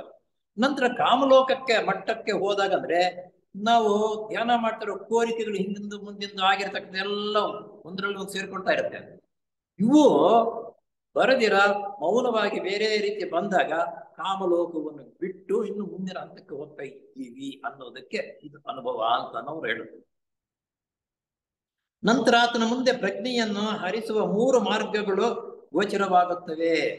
ಈ ಮಾರ್ಗಗಳು ನಮ್ಮ ಸ್ಥೂಲ ಲೋಕದ 3 ಪ್ರಮಾಣಗಳನ್ನು ಹೋಲುತ್ತವೆ. ನಾನು ಇವಾಗ ಹೇಳಿಲ್ವಾ, ಈ 3 ಒಂದರಲ್ಲಿ ಒಂದೊಂದು ಈ ರೀತಿ ಹೋಲುತ್ತವೆ. ಅವುಗಳಲ್ಲಿ ಒಂದು ಕೆಳಗಿನ ಅಣುಗಳ ಮಟ್ಟಕ್ಕೆ ಇಳಿಯುವುದು ಅಥವಾ ಬೇರಿನ ಬುದ್ಧಿ ಮಟ್ಟಕ್ಕೆ ಏರುವುದು. ಆ ಧ್ಯಾನಕ್ಕೆ ಕೂತ್ಕೊಂಡಾಗ ನಾವು ಧ್ಯಾನ ಮಾಡೋದ್ರಲ್ಲಿ ಸ್ವಲ್ಪ ಪರಿಣಿತರಾಗಿ ಸ್ವಲ್ಪ ಮುಂದಕ್ಕೆ ಹೋದರೆ ಅದು ಏನಾಗ್ತಂದ್ರೆ ಈ ಸ್ಥೂಲ ಲೋಕದಲ್ಲಿ ಕೂತಿರ್ತಕ್ಕಂಥ ಧ್ಯಾನಕ್ಕೆ ಹೋಗ್ತಕ್ಕಂಥ ಕಾರಣ ಲೋಕ, ಕಾರಣ ದೇಹದೊಂದಿಗೆ ಹೋಗಿ ನಂತರ ಅಲ್ಲಿಂದ ಮುಂದಕ್ಕೆ ಹೋಗ್ತಕ್ಕಂಥ ಏನು ಈ ಮಾರ್ಗವನ್ನು ನಮ್ಮ ಸ್ಥೂಲ ಲೋಕದ 3 ಪ್ರಮಾಣಗಳನ್ನು ಹೋಲುತ್ತವೆ. ಅವುಗಳಲ್ಲಿ ಒಂದು ಕೆಳಗಿನ ಅಣುಮಟ್ಟಕ್ಕೆ ಇಳಿದು ನಂತರ ಈ ಕೆಳಮಟ್ಟಕ್ಕೆ ನಂತರ ಇಳಿದು ಅಥವಾ ಮೇಲಿನ ಬುದ್ಧಿಮಟ್ಟಕ್ಕೆ ಏರುವುದು. ಇಲ್ಲಿ ಇದ್ದುಕೊಂಡು ಈ ಮಟ್ಟಕ್ಕೆ ಹೋದಾಗ ಒಂದೊಂದ್ಸಲ ಈ ಕೆಳಮಟ್ಟಕ್ಕೂ ಇಳಿದು ಬಿಡ್ತೀವಿ ಧ್ಯಾನ ಮಾಡ್ತಾ ಇರುವಾಗ ಏನೋ ಒಂದು. ನಂತರ ಅದನ್ನೇ ಮಾಡ್ತಾ ಇರುವಾಗ ಮೇಲಿನ ಮಟ್ಟಕ್ಕೆ ಬುದ್ಧಿನ ಮಟ್ಟಕ್ಕೂವರೆಗೂ ನಮ್ಮ ಪ್ರಜ್ಞೆ ಹೆಚ್ಚಿಸಬಹುದು ಅಂತ ಅನ್ನೋದು. ಅಥವಾ ಮೇಲಿನ ಬುದ್ಧಿಮಟ್ಟಕ್ಕೆ ಏರುವುದು. ಇದು ಬುದ್ಧಿಮಟ್ಟದ ಪ್ರಜ್ಞೆಯನ್ನು ಬೆಳೆಸಿಕೊಂಡವರಿಗೆ ಮಾತ್ರ, ಎಲ್ಲರಿಗೂ ಬರಲ್ಲ. ಬುದ್ಧಿ ಮಟ್ಟದ ಪ್ರಜ್ಞೆ ಬೆಳೆಸ್ಕೊಂಡಿರ್ತಕ್ಕಂಥವರಿಗೆ ಕಾರಣ ದೇಹದಿಂದ ಬುದ್ಧಿಮಟ್ಟಕ್ಕೆ ಧ್ಯಾನ ಮಾಡತಕ್ಕಂಥದ್ದು ಆ ಮಟ್ಟಕ್ಕೆ ನಾವು ಹೋಗ್ತೀವಿ. ಅಲ್ಲಿಗೆ ಆ ಮಟ್ಟಕ್ಕೆ ಹೋದಾಗ ಇವೇನೂ ನಮ್ಗೆ ಗೋಚರವಾಗಲ್ಲ ನೋಡು. ಅದಕ್ಕೆ ವಾಲ್ಮೀಕಿ ಧ್ಯಾನ ಮಾಡ್ತಾ ಇರುವಾಗ ಮೇಲೆ ಉತ್ತಮ ಬಂದ್ಬಿಟ್ಟು ಅವೆಲ್ಲ ಆಯ್ತು ಮರಗಳು ಅಂತ ಹೇಳ್ಕೊಂಡ್ರೆ ಆ ಪ್ರಜ್ಞಾ ಮಟ್ಟಕ್ಕೆ ಪೂರ್ತಿ ಹೋದಾಗ ಇದೇನು ಗೊತ್ತಾಗಲ್ಲ ಏನಾಗ್ತಾ ಇದೆ ಅಂತ ಅನ್ನೋದು. ಆ ರೀತಿ ಆ ಮಟ್ಟಕ್ಕೆ ಹೋಗ್ತಾನೆ. ಬೆಳೆಸ್ಕೊಂಡಂತವನಿಗೆ ಮಾತ್ರ ಸಾಧ್ಯ. ಎರಡನೇ ಮಾರ್ಗ ಯಾವುದಂದರೆ ನೇರವಾದ ಪರಮಾಣು ಮಟ್ಟದಿಂದ ಬುದ್ಧಿಲೋಕದ ಪರಮಾಣು ಮಟ್ಟಕ್ಕಾಗಲಿ ಅಥವಾ ಕಾಮಲೋಕದ ಪರಮಾಣು ಮಟ್ಟಕ್ಕಾಗಲಿ ಪ್ರಜ್ಞೆಯನ್ನು ಆರಿಸುವುದು. ಇಲ್ಲಿ ಇನ್ನು ಅದು 3 ಲೋಕಗಳನ್ನು ಈ ಲೋಕಗಳದನ್ನು ಬಿಟ್ಟು ನಾವು ಧ್ಯಾನ ಮಾಡ್ತಾ ಇರುವಾಗ ಸ್ಥೂಲ ಲೋಕದಲ್ಲಿ ಧ್ಯಾನ ಕೂತ್ಕೊಂಡಾಗ ಸ್ಥೂಲ ಲೋಕದಲ್ಲಿ ಕಾಣ್ತಕ್ಕಂಥದ್ದಾಗ್ಲಿ ಅಥವಾ ಕೇಳಿಸ್ತಕ್ಕಂಥ ಶಬ್ದಗಳಾಗಲಿ ಒಂದು ಚೂರು ಗೊತ್ತಾಗಲ್ಲ ನಮ್ಗೆ. ಆವಾಗ ಈ ಲೋಕವನ್ನು ಬಿಟ್ಟು ನಾವು ಮುಂದಕ್ಕೆ ಹೋಗಿದ್ದೀವಿ ಅಂತಕ್ಕಂಥದ್ದನ್ನು. ಆಮೇಲೆ ಕಾಮಲೋಕಕ್ಕೆ ಸಂಬಂಧಪಟ್ಟ ನಮ್ಮ ಕೋರಿಕೆಗಳು ನಮ್ಮ ಮನಸ್ಸಿನಲ್ಲಿ ಆ ಚಪಲಗಳು ಏನು ಬರಲ್ಲ. ಬರದೇ ಇದ್ದಾಗ ಈ ಸ್ಥೂಲ ಲೋಕವನ್ನು ಬಿಟ್ಟು ಕಾಮಲೋಕವನ್ನು ಬಿಟ್ಟು ನಂತರ ಮನೋಲೋಕಕ್ಕೆ ಅಲ್ಲಿಗೆ ಹತ್ತಿದ್ದೀವಿ. ನಂತರ ಮುಂದಕ್ಕೆ ಈ ರೀತಿ ಒಂದೊಂದೊಂದೊಂದು ಮೆಟ್ಲು ಹೋಗ್ತಕ್ಕಂಥದ್ದು ಒಂದು ರೀತಿ ಧ್ಯಾನ ಮಾಡ್ತಕ್ಕಂಥದ್ರಲ್ಲಿ. ಇಲ್ಲಿ ಇವರು ಎರಡನೇ ಮಾರ್ಗ ಯಾವುದೆಂದರೆ ನೇರವಾದ ಪರಮಾಣು ಮಟ್ಟದಿಂದ ಬುದ್ಧಿಲೋಕದ ಪರಮಾಣು ಮಟ್ಟಕ್ಕೇರಿ ಅಥವಾ ಕಾಮಲೋಕದ ಪರಮಾಣು ಮಟ್ಟಕ್ಕಾಗಿ ಪ್ರಜ್ಞೆಯನ್ನು ಆರಿಸುವುದು. ಆ ಪರಮಾಣುಗಳು ಅಂತಕ್ಕಂಥದ್ದು ಆಯಾ ಲೋಕಕ್ಕೆ ಸಂಬಂಧಪಟ್ಟಿದ್ದ ಪರಮಾಣುಗಳೆಲ್ಲೂ ತುಂಬಿರುತ್ತೆ ಲೋಕದಲ್ಲಿ. ಆ ಪರಮಾಣುಗಳ ಒಂದಿಗೆ ಆ ಲೋಕವನ್ನು ಆ ಮಟ್ಟವನ್ನು ನಾವು ಹಚ್ಚತಕ್ಕಂಥದ್ದು ಅಂದ್ರೆ ಬಹಳ ವೃದ್ಧಿಯಾಗಿರ್ತಕ್ಕಂಥವರು, ಮುಂದುವರಿದಿರ್ತಕ್ಕಂಥ ಜೀವನದಲ್ಲಿ ಅತ್ಯಂತ ಉತ್ತಮವಾಗಿರ್ತಕ್ಕಂಥವ್ರು ಅಷ್ಟು ಧ್ಯಾನ ಮಾಡೋದಕ್ಕಾಗತ್ತೆ. ಬೇರೆಯವ್ರೇನು ಮಾಡಕ್ಕಾಗಲಾರದು. ಆದ್ರೆ ಯೋಗಿ ಲಿಟ್ಬೀಟ್ರು ಅವ್ರಿಗೆ ಆಗಿರತಕ್ಕಂಥ ಅನುಭವವನ್ನ ಇಲ್ಲಿ ಬರೀತಾರೆ. ಪ್ರಜ್ಞೆಯನ್ನು ಆರಿಸುವುದು ಹೀಗೆ ಮಾಡುವಾಗ ಮಧ್ಯದ ಉಪಲೋಕ ತತ್ವಗಳನ್ನು ಹಾದು ಹೋಗಕ್ಕಾಗುವುದಿಲ್ಲ. ಏಕೆಂದರೆ ಎಲ್ಲಾ ಮಟ್ಟದ ಪರಮಾಣುಗಳು ಒಂದೇ ಸಲಾಕೆಯಲ್ಲಿ ಪೋಣಿಸಿದಂತೆ ಇರುತ್ತವೆ. ಡೌಟ್ ಏನು ಏಕದಮ್ಮನೆ ಈ ರೀತಿ ನಾವು ಆ ಲೋಕ ಬಿಟ್ಟು ಇನ್ನೊಂದು ಲೋಕಕ್ಕೆ ಈ ರೀತಿ ಹೋಗ್ತಕ್ಕಂಥದ್ದು ಹೇಗೆ ಸಾಧ್ಯವಾ ಅಂತಕ್ಕಂಥದ್ದು ಅಂದ್ರೆ ಎಲ್ಲಾ ಲೋಕಗಳಲ್ಲಿರ್ತಕ್ಕಂಥ ಪರಮಾಣುಗಳು ಇಲ್ಲಿ ಭೂಲೋಕದಲ್ಲಿ ಇರ್ತಕ್ಕಂಥ ಪರಮಾಣು, ಕಾಮಲೋಕದಲ್ಲಿ ಇರ್ತಕ್ಕಂಥದ್ದು ಪರಮಾಣುಗಳು ಇದಕ್ಕಿಂತ ಸೂಕ್ಷ್ಮವಾಗಿರುತ್ತೆ. ಮೇಲೋ ಲೋಕದಲ್ಲಿ ಅವಕ್ಕಿಂತ ಅವು ಸೂಕ್ಷ್ಮವಾಗಿರುತ್ತೆ. ಇವನ್ನ ಒಂದರಲ್ಲಿ ಒಂದು ಭೇದಿಸ್ಕೊಂಡು ಮೇಲಕ್ಕೆ ಹೋಗ್ತಕ್ಕಂಥದ್ದು ಸಾಮರ್ಥ್ಯ ಬೆಳೆಸ್ಕೊಂಡಿರ್ತಕ್ಕಂಥವ್ರಿಗೆ ಆ ರೀತಿ ಎರಡನೇ ರೀತಿಯಲ್ಲಿ ಧ್ಯಾನ ಮಾಡಬಹುದು ಅಂತ ಹೇಳು.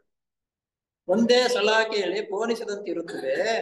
ಉಳಿದ ಆಯಾ ಲೋಕದ ತತ್ವಗಳು ಆ ಪರಮಾಣು ಮಟ್ಟದಿಂದ ಕೆಳಕ್ಕೆ ಜೋಡಿಸಲ್ಪಟ್ಟಿವೆಂದು ಊಹಿಸಿಕೊಳ್ಳಬೇಕು. ಇಲ್ಲಿ ಸ್ಥೂಲ ಲೋಕದ ಪರಮಾಣುಗಳು ದೊಡ್ಡ ರೀತಿಯಲ್ಲಿ ಇದ್ದರೆ ಕಾಮಲೋಕದ ಪರಮಾಣುಗಳು ಇನ್ನೂ ಅದಕ್ಕಿಂತ ಸಣ್ಣದಾಗಿರುತ್ತವೆ. ಆಮೇಲೆ ಮನೋಲೋಕಕ್ಕೆ ಸಂಬಂಧಪಟ್ಟಿದ್ದು ಅದು ಇನ್ನೂ ಹಗುರವಾಗಿರತಕ್ಕಂಥದ್ದು. ಇವನ್ನ ಒಂದರಿಂದ ಒಂದು ಬಿಟ್ಟು ಮುಂದಕ್ಕೆ ಹೋಗ್ತಕ್ಕಂಥ ಸಾಮರ್ಥ್ಯ ಅವ್ರಿಗಿರುತ್ತೆ. ಸಾಧಾರಣವಾಗಿರತಕ್ಕಂಥವ್ರಿಗೆ ಸ್ಥೂಲ ಲೋಕದ ಪರಮಾಣುಗಳನ್ನು ಜಯಿಸಿ ಮುಂದಕ್ಕೆ ಹೋಗ್ತಕ್ಕಂಥದ್ದು ಅನೇಕ ದಿನಗಳ ಕಷ್ಟಪಟ್ಟು ಧ್ಯಾನ ಮಾಡುವುದರಿಂದ ಹೋಗಬಹುದು. ನಾವು ಈ ಪರಮಾಣುಗಳನ್ನು ಬಿಟ್ಟು ಮುಂದಕ್ಕೆ ಹೋಗಿದ್ದೀವಿ ಅಂತಂದ್ರೆ ನಾವು ಧ್ಯಾನ ಮಾಡ್ತಾ ಇರುವಾಗ ಸ್ಥೂಲ ಲೋಕದಲ್ಲಿ ಆಗ್ತಕ್ಕಂಥ ನೋಡಿ, ಇವಾಗ ನಾವು ಓದ್ತಾ ಇದ್ದೀವಿ, ಮಾಡ್ತಾ ಇದ್ದೀವಿ, ಆಚೆ ಕಡೆ ಬಸ್ಸುಗಳು ಓಡಾಡ್ತಕ್ಕಂಥದ್ದು ಶಬ್ದಗಳು ಇವೆಲ್ಲ ಕೆಡಿಸ್ತಾ ಇದೆ. ಅಲ್ಲಿ ನಾವೇನೋ ಈ ಲೋಕದಲ್ಲೇನೆ ಇಲ್ಲೇ ಇದ್ದಿದ್ದರಿಂದ ಅವೆಲ್ಲ ಗೊತ್ತಾಗ್ತಾ ಇದೆ. ಧ್ಯಾನಕ್ಕೆ ಓದ್ಕೊಂಡು ಈ ಲೋಕವನ್ನು ಬಿಟ್ಟು ಈ ಪರಮಾಣುಗಳನ್ನು ಬಿಟ್ಟು ಕಾಮಲೋಕದ ಪರಮಾಣು ಜೊತೆಗೆ ಸೇರಿದಾಗ ಇವು ಯಾವ ನಮಗೆ ಕೇಳಿಸುವುದಿಲ್ಲ. ಆವಾಗ ಮೇಲಿನ ಮಟ್ಟಕ್ಕೆ ಹೋಗ್ತೀವಿ. ಇದು ಒಂದನೇ ಮಟ್ಟ, ಒಂದನೇ ರೀತಿ.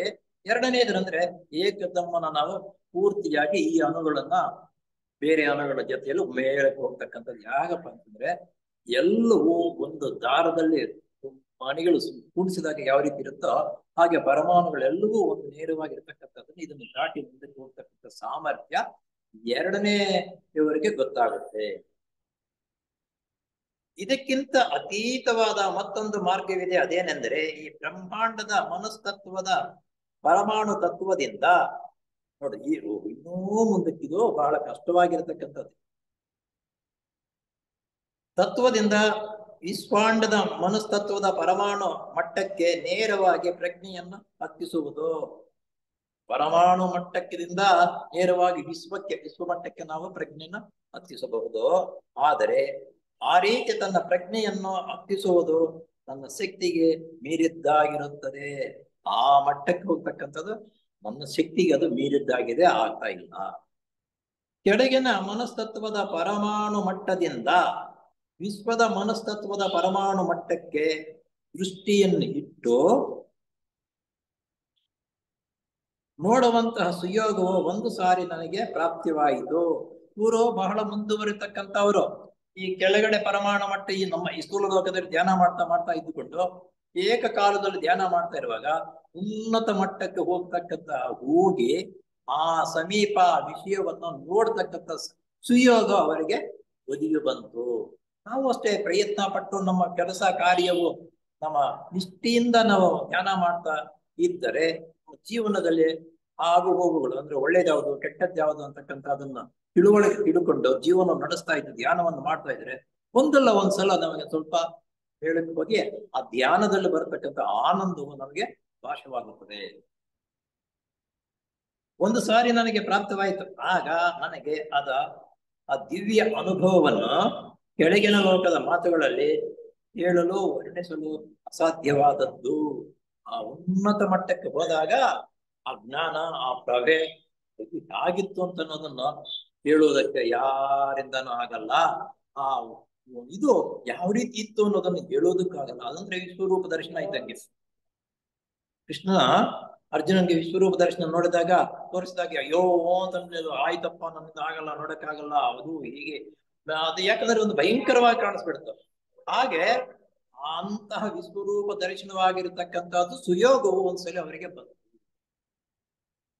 ಆದರೆ ಇಷ್ಟೊಂದು ಖಚಿತವಾಗಿ ಹೇಳಬಲ್ಲನು ಏನೆಂದರೆ ನಾವು ಇದುವರೆಗೂ ನಮ್ಮದೆಂದು ಭಾವಿಸಿರುವ ಪ್ರಜ್ಞೆ ಪ್ರತಿಭೆ ಇವು ನಮ್ಮವೇ ಅಲ್ಲ.